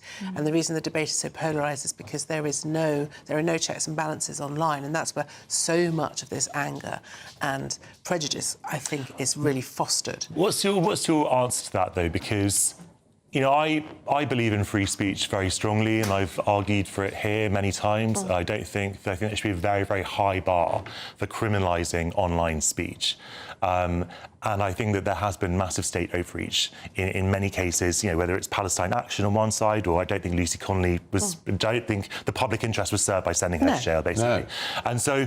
But at the same time, people will say disgusting things online, and I wouldn't support people. No, but they will. And I don't support. So how do we do that? I mean, should it be for the social media companies to say take you down, or? So, for example, this doctor who was talking about Jews and talking about Zion, you know, the Jews taking over the world. I can't remember her name. I wish I could.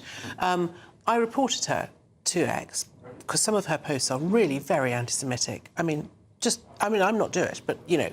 By a very basic standard, they are very anti-Semitic. And X sent me an email yesterday saying, sorry, we don't think that she's breached any community. Well, we know under Elon Musk it's almost impossible to get suspended from X anyway. So the point is that there need to be repercussions for social media companies if they don't police this stuff, and there just aren't. And that needs to be an international agreement. You know, we should have done this right at the start of the internet. We didn't, but it's never too late. You know, you can rein these things in. And we've seen it with the sort of porn and stuff like that. It's possible to mitigate. And the thing is, we have Ofcom regulating this. You and I, when we write our articles in the Daily Mail, I can't say what 99% of people say on the internet because of Ofcom. Yes. Because I'll be hauled up before. And also because newspapers are publishers, so they have to abide by certain laws. But social media companies manage to get out of that. Well, we have a lot stricter regulations on what we can say on this channel than you would in your column. Years and years ago, when Cameron was Prime Minister, there was a big debate about whether social media companies and platforms were publishers or just platforms. Why are governments scared of these organisations? Because that's what it this is the problem. The most powerful companies. This is the real problem. Let's masters of the universe. Let's cross back now to Charlie Peters for some more information. I've just been speaking with a witness to the scene very briefly. This man who's requested anonymity said he was very shaken up by what he witnessed. There's a significant emergency services presence on the scene. He saw one body being covered, surrounded by paramedics, and we're being told by Greater Manchester Police that 4 people are being treated for a mixture of wounds caused by both stabbing and also a car being driven at them. At this stage, it's unclear who has been injured, but we did hear earlier from the Greater Manchester Mayor that one of the people stabbed was a security guard at this synagogue. Now, the member of the public that I've just been speaking with said that they were really shaken up. They heard multiple gunshots, and GB News has seen footage circulating online, which we've been unable to verify at this stage, showing multiple firearms officers from Greater Manchester Police training their rifles on someone during that armed response. But our witness to the scene saying they saw a lot of blood outside the Heaton Park synagogue. And we're also being told by Greater Manchester Police that they had declared Plato in this incident. Now, that is a code name for a police response to marauding terrorist attacks. It's similar to Operation Tempera, which can be activated when you see a significant surge in the security posture after terrorist incidents. We saw it, for example, in 2017 outside the Houses of Parliament after the Westminster Bridge attack. But in this case, Operation Plato declared, so that inspires sort of a greater level of interoperability between Greater Manchester Police and partner agencies, which we understand at this stage will include counter-terrorism policing Northwest and, of course, the Northwest Ambulance Service, which itself said had deployed several resources to the scene. But our witness on the ground saying that they saw an overwhelming police and emergency services response, and they'd witnessed at least one person being covered by paramedics and another being treated on the scene. All right, Charlie, that's Charlie Peters. We're going to talk now to the Labour MP for Blackley, Middleton South, Graham Stringer. The synagogue is in Graham Stringer's constituency. Graham, good morning. Terrible news in your constituency this morning. Yes, it's absolutely appalling. Information is just coming through to me. Unfortunately, we've had a number of incidents in Manchester over the years of extreme violence, and I know it takes a little while before everything is clarified. I know the synagogue well. I've been in there to talk, debates, been to services in that synagogue, and I used to live just around the corner from it until very recently indeed.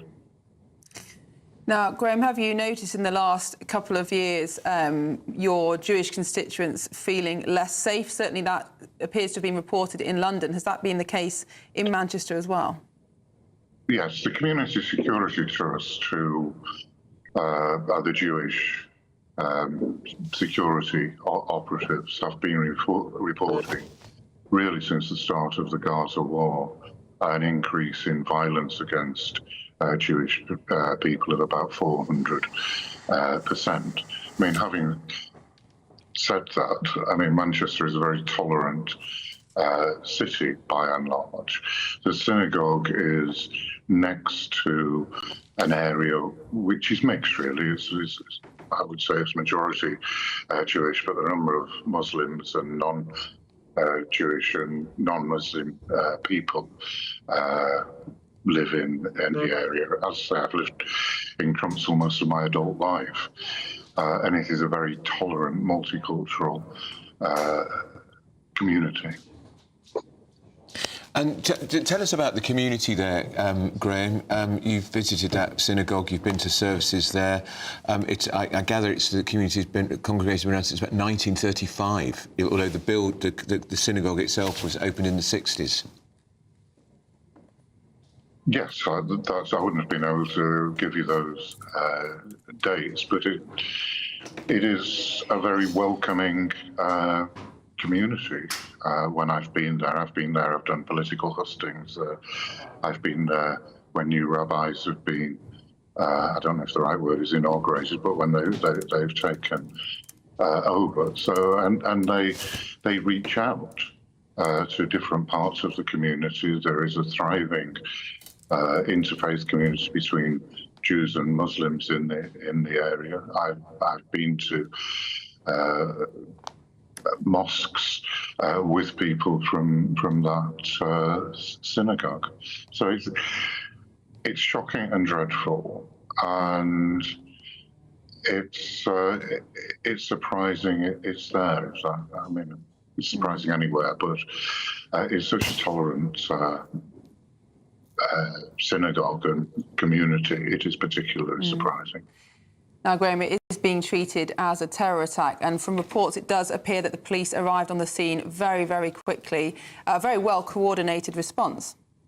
Yeah, well, it's one of the sad facts that, having said it's a tolerant community, the Jewish community have to be on their guard all the time, because there are a very small number of people who want to attack Jewish people. So there is security on all the synagogues. There is a very successful Jewish school just around the corner. And that, I feel bad every time I go past that you have to have serious security on a school and a synagogue. So I imagine that that security system contacted the police very quickly. And I'm speculating here, having had a discussion with one or two people, but not officially from the police. I think a car drove into the security person on the on duty at the front of the synagogue, and then there was a stabbing incident, which may have involved more than one person. And Graham, the Manchester Mayor Andy Burnham telling people to stay away from the area. Have you had any questions yet from your constituents coming into your office? Sorry, I shouldn't smile, but while I'm on the phone to you via my iPhone, my phone is going wild with constituents and I guess journalists phoning up. So it's a major incident, and sadly, I know from the recent Manchester bombing and other incidents, the community will rally together and they will want to support both those people who have been injured and the Jewish community as a whole. After the Manchester bombing, for instance, I was in the middle of a general election, and I was leafleting out just after the bombing outside a mosque, and the imam came out.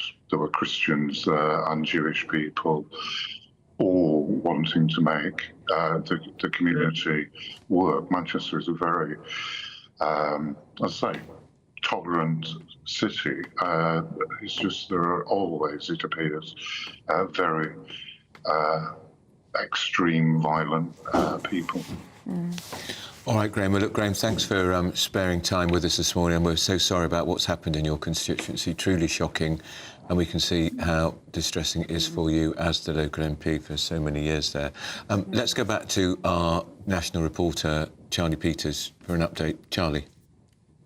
Well, Andrew, Miriam, we're now being told by Andy Burnham that the offender in this case is believed to be dead, having been shot by Greater Manchester Police firearms officers. And speaking to a witness at the scene soon after the incident in the last 15 minutes, we did receive information that one individual was on the ground covered and surrounded by the emergency services. And usually the covering occurs after there has been a fatality.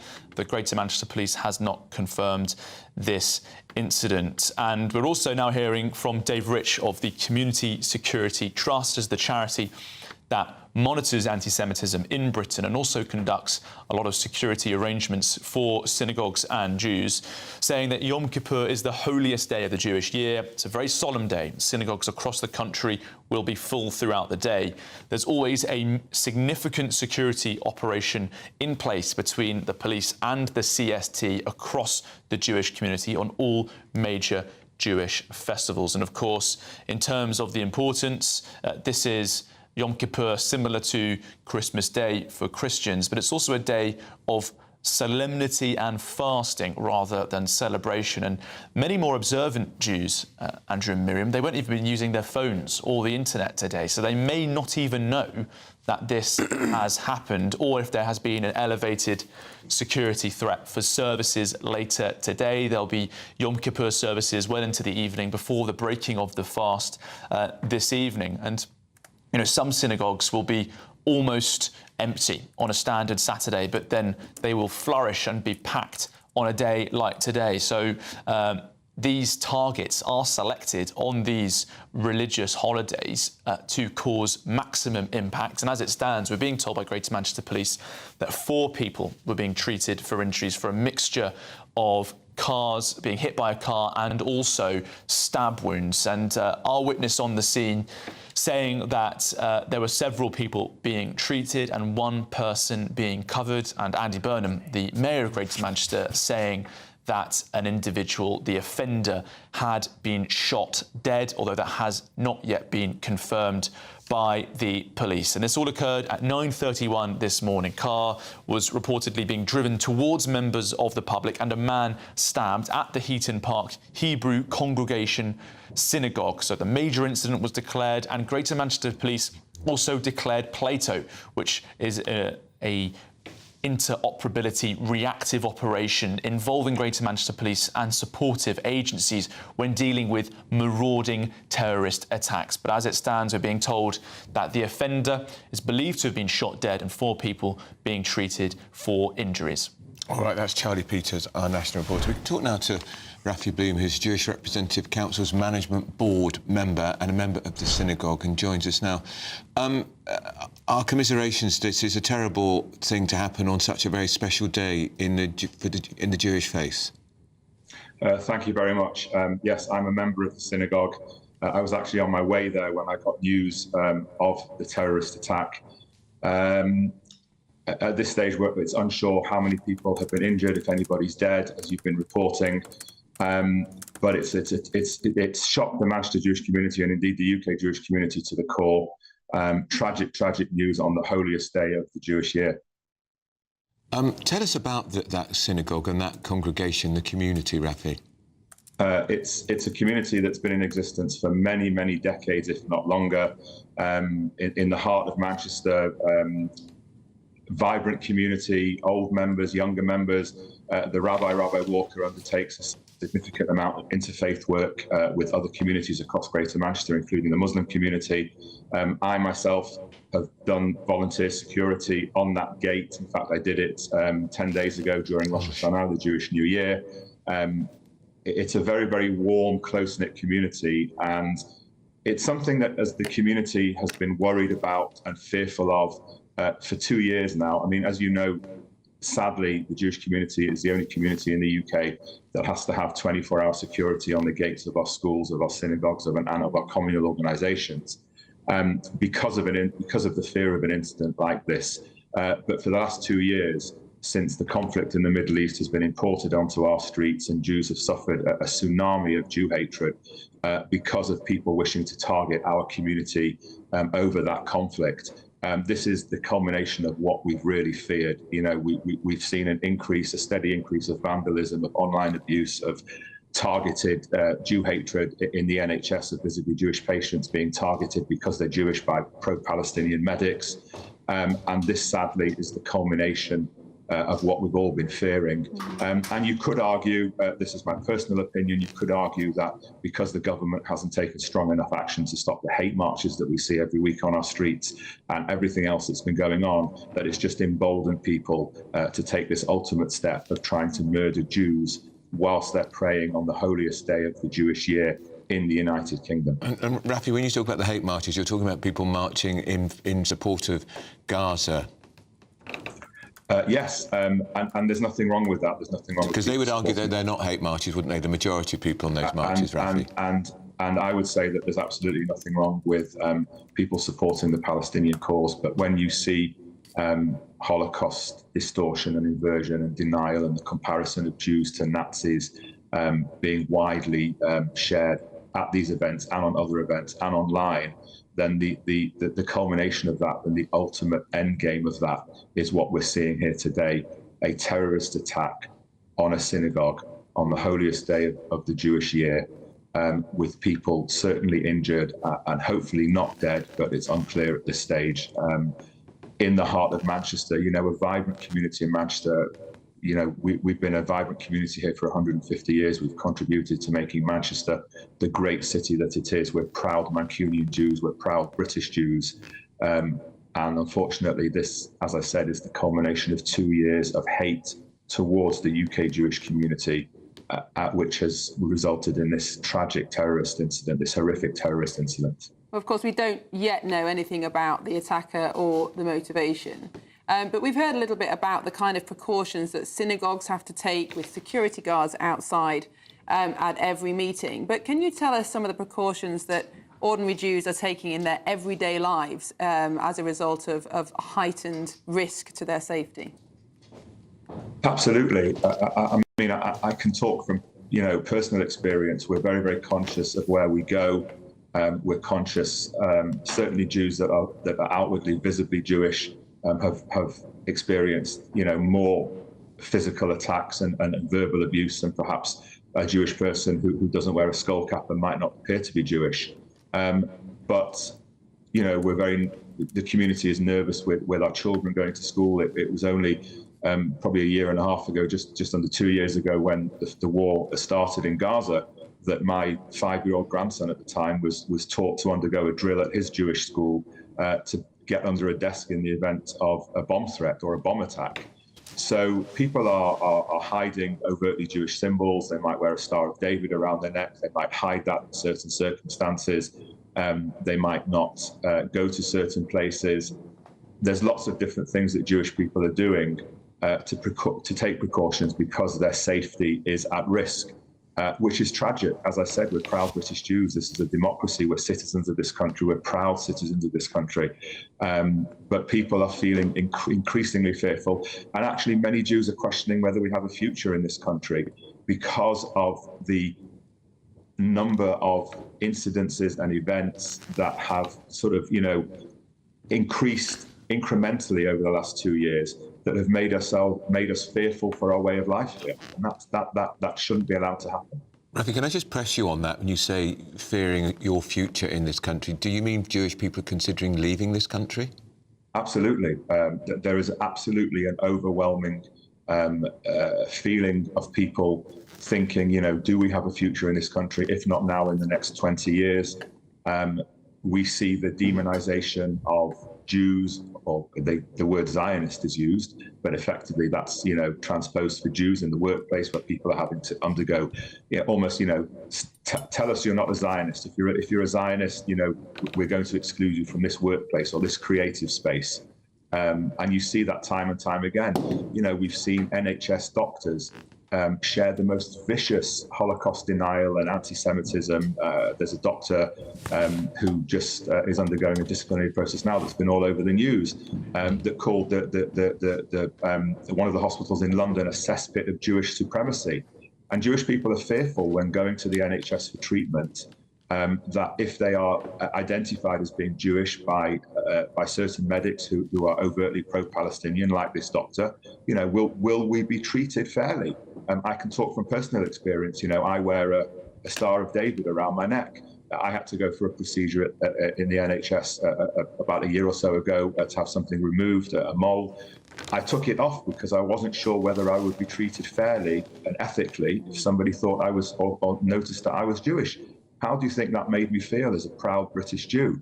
And there are lots of other incidences. We see it. I talked to British Jewish medics and dentists, and their WhatsApp groups and their Facebook groups are filled with virulent anti-Jewish hatred. And it's very, very scary. The fact that we've had to increase the security at our communal organisations, at our schools, at our healthcare organisations, our social care organisations, is something no other community in this country has to go through. And I think we as British society need to ask ourselves why that is and what we can do to address that, because yes, people are fearful. Well, Rafi Bloom from the Jewish Representative Council, thank you very much. He's a member of that synagogue, extraordinary. Yes. Actually on his way to the synagogue. Our thoughts and prayers to your congregation. Well, the Prime Minister, Sir Keir Starmer, has just tweeted about the attack. He says, "I'm appalled by the attack at a synagogue in Crumpsall. The fact that this has taken place on Yom Kippur, the holiest day in the Jewish calendar, makes it all the more horrific." He goes on to say, "My thoughts would be with the loved ones of those affected, and my wishes go to..." I can't read that. The emergency services. Emergency services, yeah, exactly. And the first responders. And we understand that he's now on his way back from Denmark, where he was at that European summit on immigration. So he's going to go to Manchester, is he? I don't know. Well, let's go back to Charlie Peters for the latest. Yes, Miriam and Andrew, we're now being told that a bomb disposal unit is on the scene at this location where there is a widespread emergency services deployment. The explosive ordnance disposal unit is present in Crumpsall at this Heaton Park synagogue. And we're also learning from the Manchester Evening News that hospitals in Salford and Manchester have stepped up security this morning following this stabbing and what appears to be a car ramming incident in Crumpsall, this attack. Now, we're understanding that the suspect involved in this incident is believed to have acted alone, and the Mayor of Greater Manchester, Andy Burnham, has said in the last half hour or so that this offender is believed to have died, having been shot multiple times by firearms officers from Greater Manchester Police. So a bomb disposal unit now at the scene. And in footage that was circulating online very soon after this incident, when the police were called at 9:31 a.m. to the Heaton Park synagogue in Crumpsall, footage does appear to show one man on the ground as two armed officers observe him and then also force other people to step away from behind the fences as they were looking onto the scene. Now, we don't know who this man is or what was on him, but in footage that we've been unable to verify at this stage, there is a reference to a vest. Now, we don't know if this was a viable piece of equipment or if it was a decoy designed to cause maximum fear. We also can't confirm its presence at this stage, but footage that was circulating earlier did refer to some form of vest, and a witness that I've spoken with who was at the scene very shortly after this incident took place also told GB News that they witnessed some form of vest with wires, and that could explain why a bomb disposal unit is now at the scene. Of course, at previous car ramming and stabbing terror attacks in Britain, we have had incidents where individuals wore decoy vests, which led to them being shot as well. So firearms officers did fire several rounds at a suspect who the Manchester Mayor, Andy Burnham, says is believed to have died. But a bomb disposal unit now on the scene after that response from Greater Manchester Police. All right, Charlie, that's Charlie Peter will keep us up to date on what's happening. We're going to get the thoughts now of security expert at the University of Buckingham, Professor Anthony Glees. Professor Glees, good morning to you. Good morning. These things are always appalling. It just seems even more appalling that they've done it. This atrocity has happened on the most special, important day in the Jewish calendar, Yom Kippur. Absolutely so. I mean, it's a totally horrific attack. We don't know exactly how many people have been injured. Totally horrific on Yom Kippur, but also getting towards the anniversary, of course, of the 7th of October 2023, Hamas attack on Israel, where 1,200 Jews in Israel were killed, the largest number of Jews killed in a single attack by their enemies since the Holocaust. So I think in many ways, this attack in Crumpsall was the attack we were all fearing was going to take place somewhere in the world around about this time. And I apart from underlining the horror of this, you know, we're seeing scenes of lovely Manchester leafy streets, and there's this terror taken straight into England's green and pleasant lands. But we're also reminded of the fact that the war in Gaza has served to radicalize many people. We're told the would-be terrorist acted alone. It's always hard to say exactly what alone means, not a network, but that the Gaza war played a role in this. There's absolutely no excuse, quite the reverse. But that the Gaza war played a role in this will mean that many more Jewish communities will be worried. And there are a lot of Jewish people in Manchester, about 30,000 Jews there, making Manchester the second largest Jewish population after London in the UK. Very vulnerable, of course, and we know that some of the new groups of Jews who've come to Manchester are the Haredi or very Orthodox Jews who are easily identifiable as being of the Jewish persuasion. So there are lots and lots of sitting targets. As I say, 30,000 Jews in Manchester, a tradition of assimilation in Manchester in the sense that they've contributed to the life of the city, indeed to the wealth of the city for many years. And on the whole, over the course of 100 years or so, very little overt anti-Semitism and, of course, no terror at all. So this is horrifying. I think the fact the Prime Minister is leaving an important meeting in Denmark on security to fly back tells us that he takes this very seriously indeed, as he should. There's just one thing that one should say. People like me, looking at the scenes you're showing so revealingly, will feel the cops were there very, very quickly. Clearly, we'll need to see that. But Professor Glees, you just mentioned that Sir Keir Starmer is on his way back from this international meeting in Denmark. We understand that he is to chair an emergency meeting of the Cobra Group. What kinds of things will they be discussing in that meeting? What kind of precautions will they be looking to take?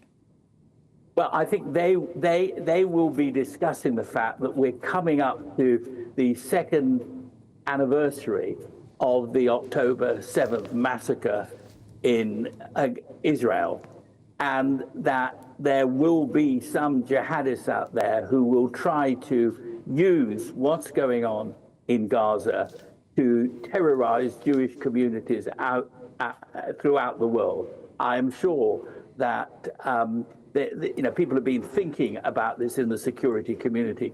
We should also note that the Jewish community themselves have a very well-developed internal security group called the Community Security Trust. And they've done a vast amount of work over the past 20 years to try and keep people in synagogues safe. Now, the fact that this person seemed to break through that, what should be a ring of steel, basically, around a synagogue, that too will be troubling because, of course, the cops can't be everywhere and the Community Security Trust can't be anywhere.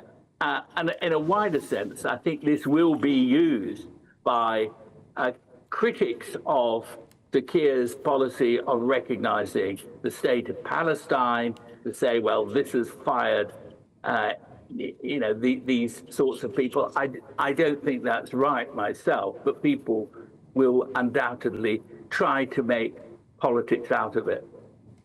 Professor, I think many people watching and listening to this programme will be shocked to know that every synagogue has had security for many, many years. And we were talking to the local MP, Graham Stringer, who told us there's a Jewish school very close to that synagogue where this attack has taken place, which also has security. Profoundly shocking, I think, when you consider mosques, temples, Christian churches don't require the same level of security. Well, I think you're absolutely right. I think we need to be very, very careful in this country. We have welcomed people from all over Europe for a very long time now, but it doesn't mean, that length of time does not mean that they are necessarily as secure as we feel they ought to be. And the chances that this could trigger further acts of violence, I think is very worrying. I should also say, not that Palestine Action, of course, are involved in any way at all of this, as far as we can tell. This looks like a bog standard jihadist attack.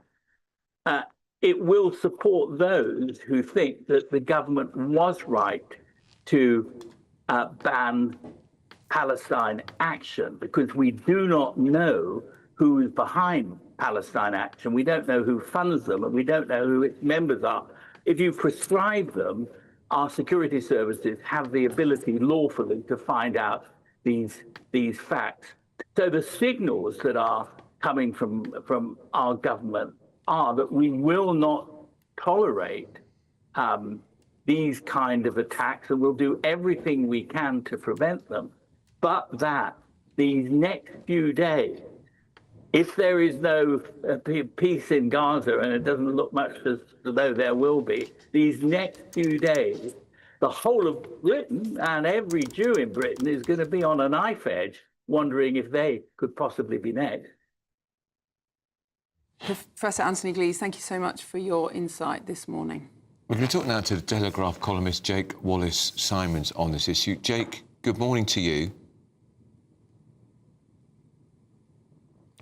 We've got him somewhere. Can you hear me? Can you hear us, Jake? I can. Can you hear me? Profound condolences. This is a terrible moment on a very important day in the Jewish community. We were just talking to Professor Glees about the extraordinary... I mean, it was a shock to me. I hadn't realised, perhaps I should have, I hadn't realised that every synagogue has required security for a very long time. That's right, and of course I wouldn't normally be appearing on TV if it was on Yom Kippur, but this is rather an exception. I mean, growing up as I did in an Orthodox environment, going to Orthodox schools and synagogues and so on, we had a lot of security outside every synagogue and school. At school, we often had bomb threats and various different acts of vandalism which required us to evacuate. We had some quite tried and tested procedures at school that I wouldn't say they were used more than two, 3 times a year maximum, but frequently enough for everyone to have had a taste of it. And that was back in those days, you know, before the turn of the millennium. Now things have got worse and worse. If you travel around the world, as I have done, covering terror attacks, I was on the road back for the Mail years ago, starting with the Bataclan attack, and covered all the terror attacks across Europe during that period. You'll see that synagogues there have almost airport-style security in some places across Europe, distinguishing them very much from the other buildings in the area. And in Britain, we don't have airport-style security, but there's very rigorous security outside synagogues. And this is just driving home exactly why that's necessary. As the professor just mentioned, we've got this Community Security Trust, the CST, which is a community charity run by the Jewish community for its own security, works very closely with the police, for obvious reasons. And we've seen a high level of coordination taking place in those scenes outside the attack today in Manchester, with CST people working alongside the police in the aftermath of this gruesome attack. Now, Jake, we know that anti-Semitism has always existed, but the marked rise in incidents and attacks over the last couple of years has been extraordinary. People like yourself have been warning that something like this might happen as a result of what we've seen on the streets of London, spilling over from the conflict in the Middle East. Where do we go from here? Well, that's a very good question. I think we are in a very, very challenging and difficult position in Britain. We've got tens of thousands of people on the terror watch list, as it were, being surveilled by MI5. They can't stop everybody. We've had decades of uncontrolled immigration, and I'm not obviously saying that all immigrants are jihadis, but there are jihadis among them. There have been, and there will be, for as long as we keep the borders unpoliced and small boats coming in. There's a risk of that being infiltration taking place. Jews, of course, are the first in line for these sorts of attacks. If you ask the people who would target Jewish communities what they think of the West and of Britain, they'll have hatred of that as well. but Jews are always first in the firing line. And it's something that I and others have been warning about for a very long time, that if you open your borders in this way without vetting people properly who are coming in, then this is going to be a problem that is only exaggerated. As I've said, I've covered all the terror attacks from about 2015, 2016 onwards in Paris, Berlin, Nice, Brussels, Stockholm, even as far afield as Sri Lanka and Turkey. And time again, particularly in Europe, you'll see first generation, second generation immigrants from overseas perpetrating these attacks on British soil. We saw that in the Manchester Arena bombing with Salman Abedi, which I was there and one of the first on the scene there. We saw that in London Bridge and elsewhere in Britain, the 7/7 bombings. And I should mention that we don't know that this was an Islamist attack at this point. It could have been anybody. We don't know for sure. But all suspicions will inevitably turn that way because that has been the precedent set over the last 10, 15, 20 years in Britain and across the West. So this is a very difficult problem. And as to where we go from here, well, look, we're going to have to start getting real about this, getting tough about this. When the William Shawcross review of the Prevent Terror legislation came out a few years ago and named jihadism as the main source of terror in Britain and something that the authorities were almost turning a blind eye to in some kind of virtue signalling way, he was hit with a backlash from the left saying that he was being Islamophobic. So we've got to start waking up and getting real and calling a threat, calling an enemy, and keeping people who are loyal to this country safe as they should be in Britain. You talked earlier, Jake, about letting people into Britain and we don't know where they're from. Are you talking here about people crossing the channel illegally on small boats when we frankly don't have a clue where they're from? Well, I mean, that's the most egregious example, of course. We don't know where they're from, and rather than policing the borders properly, detaining these people, deporting these people, we allow them to take up positions inside the community, in asylum hotels. Now the government's going to be moving them away from hotels into other places which are perhaps less politically harmful, but still in the community with the ability to roam at will. That's dangerous, that's not safe, and we should know that. The people of Britain know that. We don't want that to be happening, yet it is still happening. But it's not only the small boats arrivals, it's also the legal immigration that we have as well. It was in the news just yesterday was the idea that the government, or a couple of days ago, the government was going to open the doors to the family members of a nephew of a Taliban commander, welcoming 7 members of them over to this country to live on benefits. Now, how does that benefit anybody? Of course, the risk of jihadism is going to be raised with that kind of attitude towards bringing people in from overseas. We are a complacent country. We are living in an eternal Sunday. We're a comfort democracy. We haven't got real to the terror attack threat over the years, despite having suffered blood on our streets time and time again. And this should be a wake-up call that we cannot allow this to go on. We've got to get serious for the Jewish community, but also for the community at large. Well, Jake Wallace-Simons, thank you so much for your time this morning. And of course, we should reiterate that we know nothing yet about the identity of the attacker. But what we do, we can go back to Charlie Peters, our national news reporter, who's got the latest on this breaking news. If you're just tuning in, an incident at a synagogue in Manchester, and the assailant has been shot, and we think shot dead. Let's talk to Charlie now, though, to get an update. Well, Andrew and Miriam, we've been trying to verify footage captured at the scene of the attack. It does appear that based on the images on this footage circulating on social media, it does match what you can see from search engines to the location of this synagogue on Middleton Road in Manchester. We do hear a man inside a vehicle shouting he's got a bomb on him, pointing towards a man. This footage reportedly filmed just after the firearms officers, and there's 2 of them in this footage, are said to have shot this individual lying on the ground. And the 2 officers are stepping further away, turning to the fence and telling people to get away from the location. Remarkably, there are members of the public standing by the fence. And again, we can't verify this footage securely at this moment. That does appear to be highly credible.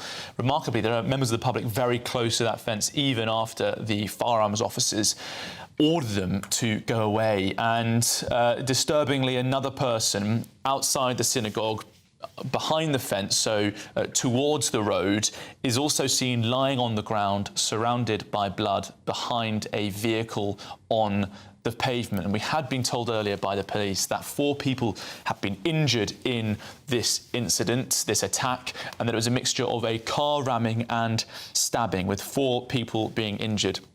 The individual on the ground in that footage appears totally motionless, surrounded by blood.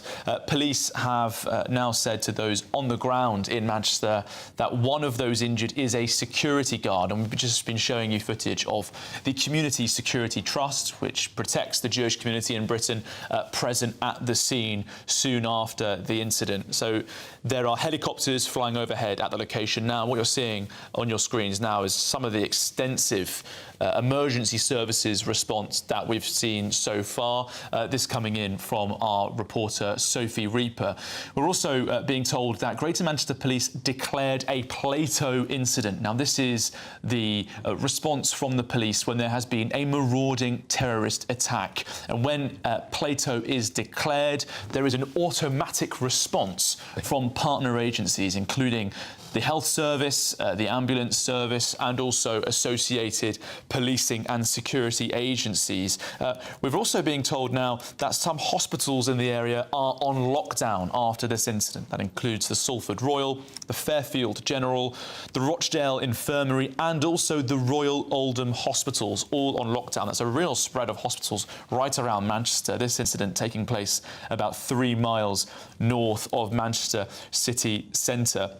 And we have been told that there is going to be a step up in security at these locations as those hospitals go on lockdown. Kemi Badenoch has now condemned this vile and disgusting act. The Tory leader saying it looks like an outrageous attack on the Jewish community on their holiest day, calling it vile and disgusting. And Miriam and Andrew speaking to Jews in Britain over the last hour for their reaction to this news. They have said that people at synagogue today aren't there for a celebration, even though this has been compared, Yom Kippur, to Christmas for Christians. This is a period of serious reflection. This is a time for confessional prayers, a time to ask for forgiveness and to make amends to anyone you hurt. It's about listing off sins and preparing for a fresh start for the new year. And these British Jews saying that they are appalled that on such a day their community has been attacked in what appears to be a devastating terror attack. But Andy Burnham, the Greater Manchester Mayor, is saying that the suspect, the offender in this case, has been shot dead by specialist firearms officers as a bomb disposal unit is on the scene after a witness told GB News that that offender appeared to have a vest and wires on him when that witness attended the scene soon after this incident at 9:31 this morning. Charlie Peters, thank you very much. Well, we're joined now by former Labour Minister and the government's former independent advisor on political violence and disruption, Lord Walney. Lord Walney, thank you so much for joining us this morning. Now, you published a report last year into the rise in extremist protest movements, which you believe are a threat to democracy. Can you tell us more about what that report said and what impact you think that might have had on today's events? Well, of course, we don't know, as you have rightly stated, what the who the killer was at this stage and what precisely the motivations were. But my review looked in particular at the rise in the level of intimidation and threat that was been faced by the Jewish community since the 7th of October atrocities. And it is, while we don't know who did this or precisely why at the moment, it is very clearly an outrageous attack on the Jewish community in Manchester. Very deliberately, it surely must be the case on their holiest day, and of course in the shadow of the anniversary of the 7th of October Hamas massacres, which also took place on Jewish holy days. So this is the worst nightmare of the British Jewish community, and I have been so struck in talking to Jews in Manchester, in London, those involved in trying to help keep their community secure, I've been so struck by how many have said in the aftermath of 7th of October that they actually feel less safe in the UK and are thinking more actively about making Aliyah, about potentially going over to Israel for all of the security threat and horror that has unfolded in Israel and Gaza since 7th of October. They feel less safe being in the UK. That is a deep stain, I think, on the United Kingdom, and it seems to have been the most terrible example of that happening this morning. Been talking to various people. We've in fact talked to somebody who is a member of that synagogue, who was telling us more and more Jewish people feel that they have a future in this country, many of them thinking they have to leave this country because they no longer feel safe. And he blamed a lot of that on what he called the hate marches, which often take place on Saturdays in our major towns and cities, all to do with Gaza. I mean, are you aware of that? Is happening? The Jewish community is feeling so fearful that many of members of that community may leave this country?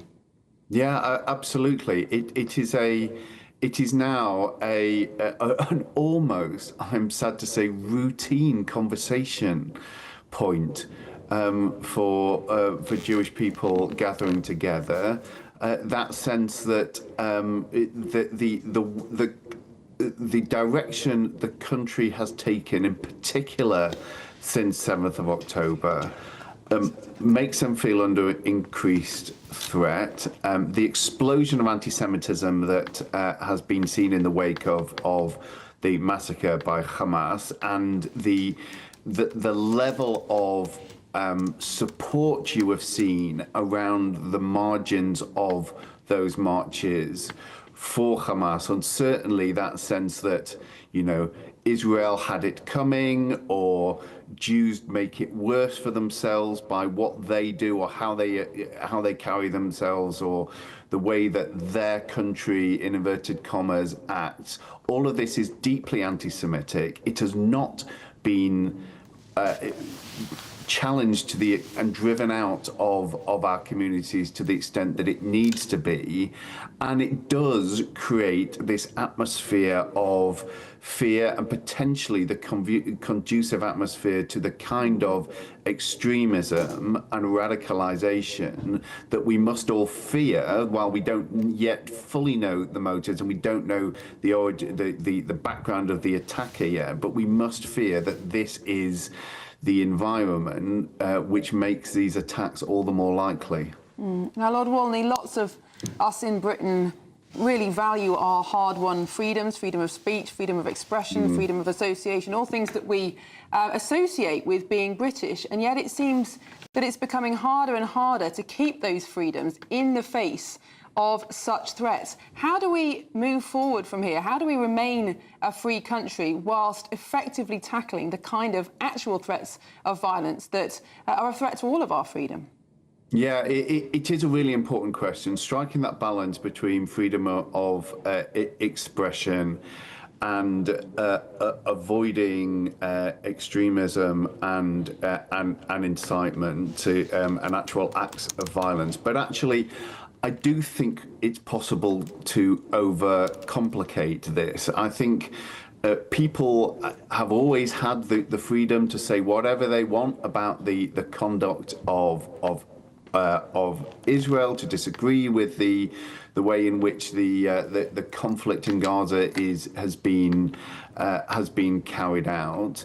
They are not free to blame Jews in Britain for that and seek to persecute them for it. And you've seen examples of that time and again. And we just have to be clear what is acceptable and what is not. And I don't think we have done that sufficiently well in the aftermath of the 7th of October massacres. Well, Lord Walney, thank you so much for your time this morning. Thank you.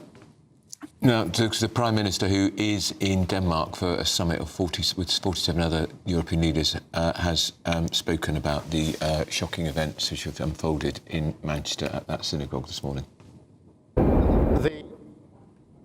Is absolutely shocking, and all of our thoughts are with those affected. I'm on my way back to London. When I arrive, I will chair an emergency COBRA meeting. I'm already able to say that additional police assets are being deployed to synagogues across the country, and we will do everything to keep our Jewish community safe. I've spoken to Mark Gardner of the CST and Andy Burnham, Mayor of Manchester, and I want to thank the emergency services for the speed of their response. Well, Sir Keir Starmer there talking as he's waiting to leave Manchester to return to London for that emergency COBRA meeting. And of course, a lot of what the concern will be, Miriam, won't it, as we build up to the anniversary of the Hamas massacre, which has triggered the ongoing war, that there will be potentially more. Well, the security will be put on an even higher scale. Let's talk now to Defence and Security expert and former British Army officer, Lieutenant Colonel Stuart Crawford. Stuart, morning, if we can use your first name, friend of the programme. This is a revelation to me, I have to say. I had no idea that every synagogue and most Jewish schools have had security for years. What a terrible indictment of this country.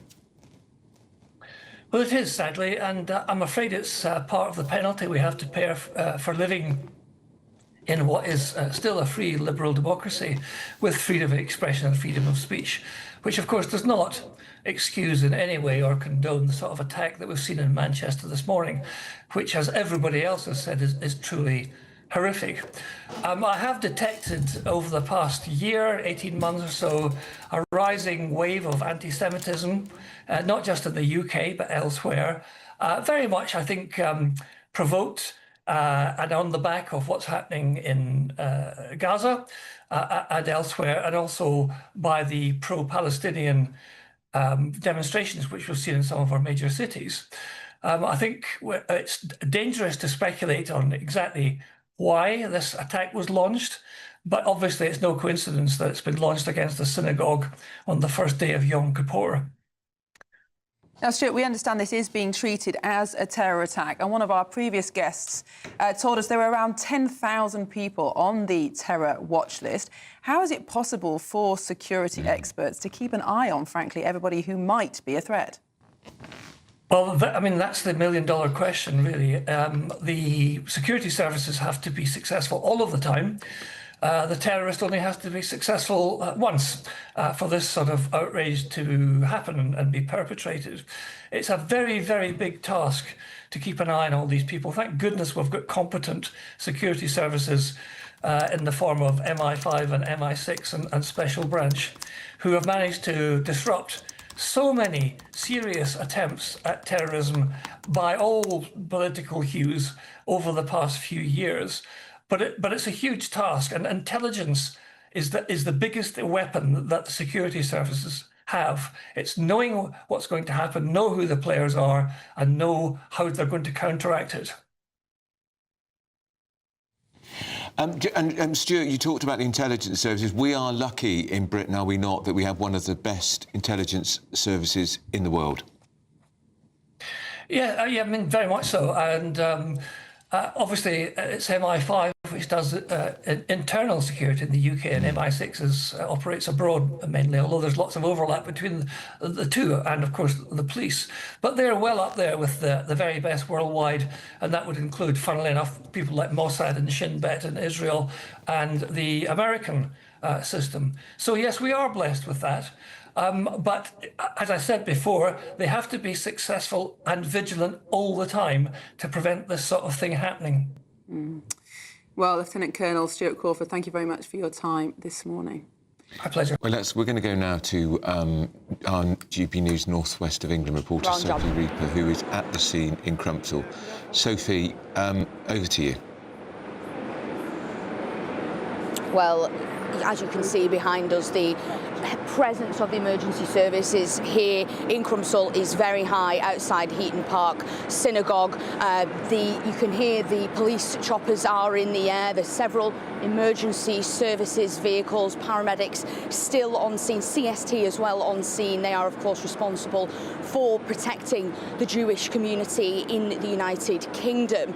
Now, of course, today is Yom Kippur, which is a day of marking an incredibly important day in the Jewish calendar, the most holy day, in fact, in the Jewish calendar. This should have been a day for those of the Jewish faith to mark Yom Kippur. They would have been coming and going to synagogues all around the UK today, including the one here in Crumpsall at Heaton Park, and that is exactly what was happening this morning when this terrorist attack took place. Now, what do we know so far? This is an incredibly fast-moving story, an incredibly fast-developing story with new lines coming in every few minutes. But what do we know so far? We know that at 9:31 this morning, Greater Manchester Police were contacted by a member of the public.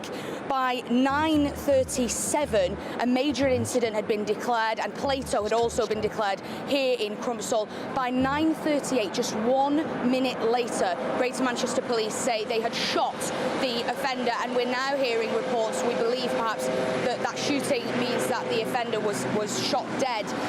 We also know that in the past half an hour or so, a white van marked bomb disposal arrived here at the police cordon in Crumpsall. Now, of course, that we don't have anything confirmed on that particular line yet. We are waiting for confirmation from Greater Manchester Police, but there are videos circulating on social media in which you can hear people shouting about the possible presence of a bomb. Now, of course, we know historically at this kind of attack, this kind of event, that often attackers will either be wearing devices that make it look as though they are carrying a bomb, perhaps to spread more discord and more fear.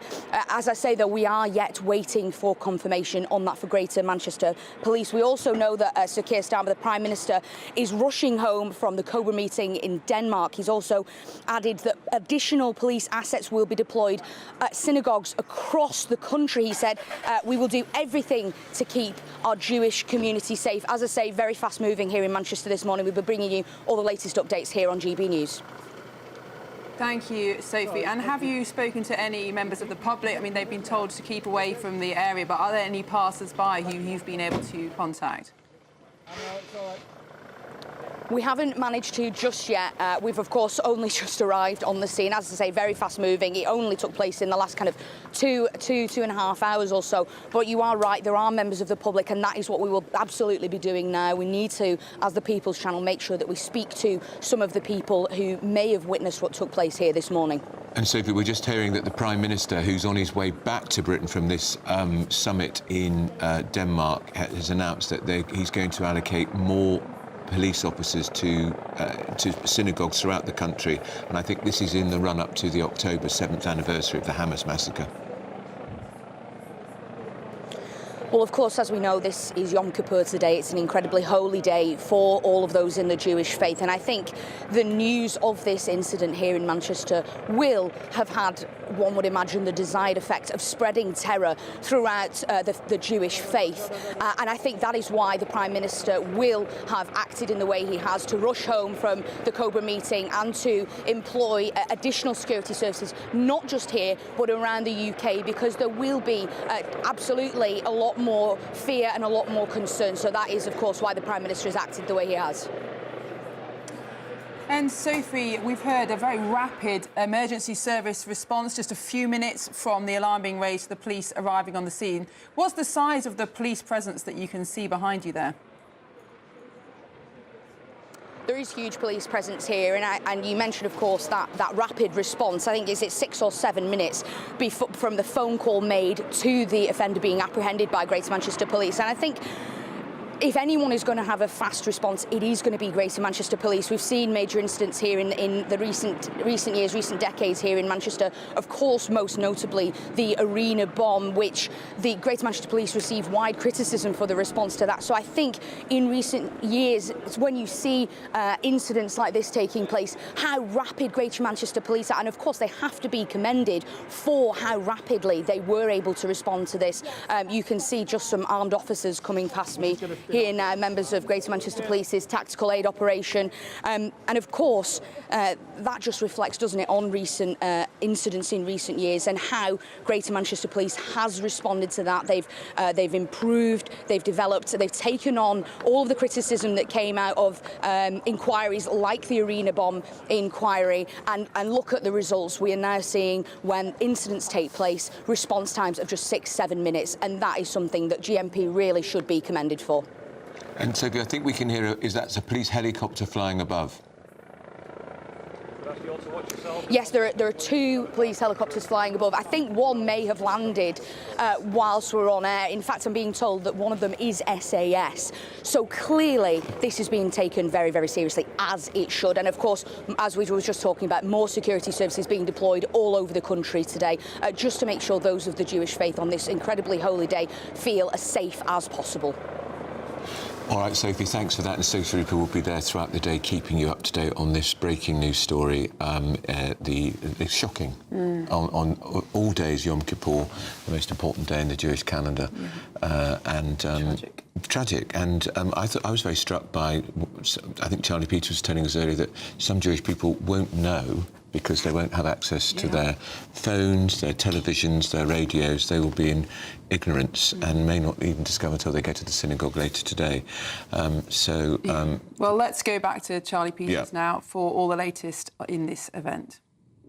Well, we're just hearing from our colleague Sophie Rupert there that a helicopter belonging to the Special Air Service, 22 Special Air Service Regiment, has arrived on the scene. I'm also seeing a veteran of the British Army in Manchester asking if he has seen SAS helicopters in Manchester. At this point, unconfirmed, but Sophie Rupert, our reporter on the ground, saying that the Special Air Service had deployed. We do know that at any one time, there is a permanent squadron within the SAS's 4 squadrons permanently allocated to dealing with counter-terrorism incidents. So we do know that they deploy rapidly across the United Kingdom to respond to these sorts of scenarios. Previously, we did see the Special Air Service land on London Bridge on their so-called Blue Thunder helicopters in 2017 during the London Bridge terror attack. But it appears, based on reporting from our colleague Sophie Rupert, that the regiment is again being deployed to respond to a marauding terrorist attack, this time in Manchester, in Crumpsall, 3 miles north of the city centre. And it comes as Jews are celebrating Yom Kippur. A rabbi has said this morning that this attack at the synagogue is every Jewish person's worst nightmare. Rabbi Jonathan Romain, who is the emeritus rabbi of the Maidenhead Synagogue and current head of the Rabbinic Courts of Great Britain, said he was appalled by what had happened. He said that not only is Yom Kippur a sacred day, this is the most sacred day in the Jewish calendar, but it's also a time of mass gathering. It's a time when the Jewish community, however religious or irreligious, gathers together. He said that this will obviously heighten the fears that many Jews have had, that political violence would spill over into religious hatred. And Rabbi Jonathan Romain is making those comments as Jews right across the country are reeling from this news that an attack has taken place at the Heaton Park Synagogue on the location. An air ambulance has just left the scene at this Manchester synagogue attack, and a police helicopter is still overhead. A bomb disposal unit is also about 200 yards away from the cordon. Dozens and dozens of emergency services on the scene. The scale of it is quite unlike Manchester has seen before. But police were called at 9:31. Armed officers attended the scene. 3 minutes later, they declared Plato as a possible terror incident responding to a marauding terrorist attack, which then saw the allocation of special responses and orders from their associated agencies, including the Health Service and, of course, the North West Ambulance Service. This is, of course, a solemn day for marking Yom Kippur, a moment of reflection. But for Jews, this is also appearing to be a day of terrible tragedy. 4 people injured in this incident from both a car attack and a mass stabbing. And we're also hearing from the Greater Manchester Combined Authority Mayor Andy Burnham that the offender in this incident has been shot dead, although Greater Manchester Police have not confirmed that. 4 people injured. Police say the injuries result of both the vehicle and the stab wounds. And we've also been speaking to witnesses on the ground who were at the scene very soon after this incident took place this morning, with one witness telling GB News that the man shot by 2 firearms officers deployed within the fence at this Heaton Park synagogue appeared to be wearing some sort of vest with wires. And we have seen footage that we've been unable to verify at this stage, although it does appear to be genuine due to the location and the incident it captures, with a man shouting that he can see a device on the individual. We've had no comment from the police on that at this stage, but the Mayor of Greater Manchester, Andy Burnham, saying it's believed that the offender is dead, and we have seen a bomb disposal unit on the scene. Andy Burnham has said that the immediate danger appears to be over, but members of the public have been warned to avoid the area while police continue to deal with the incident. Our reporter on the ground, Sophie Reaper, reporting that the Special Air Service have also engaged with this response, and we have seen helicopters overhead, reportedly also belonging to the regiment. Now, at this stage, the Greater Manchester Police maintaining a massive security cordon around the location as it continues to respond to this appalling attack on Yom Kippur, the holiest day in the Jewish calendar. This is a day for Jews for reflection.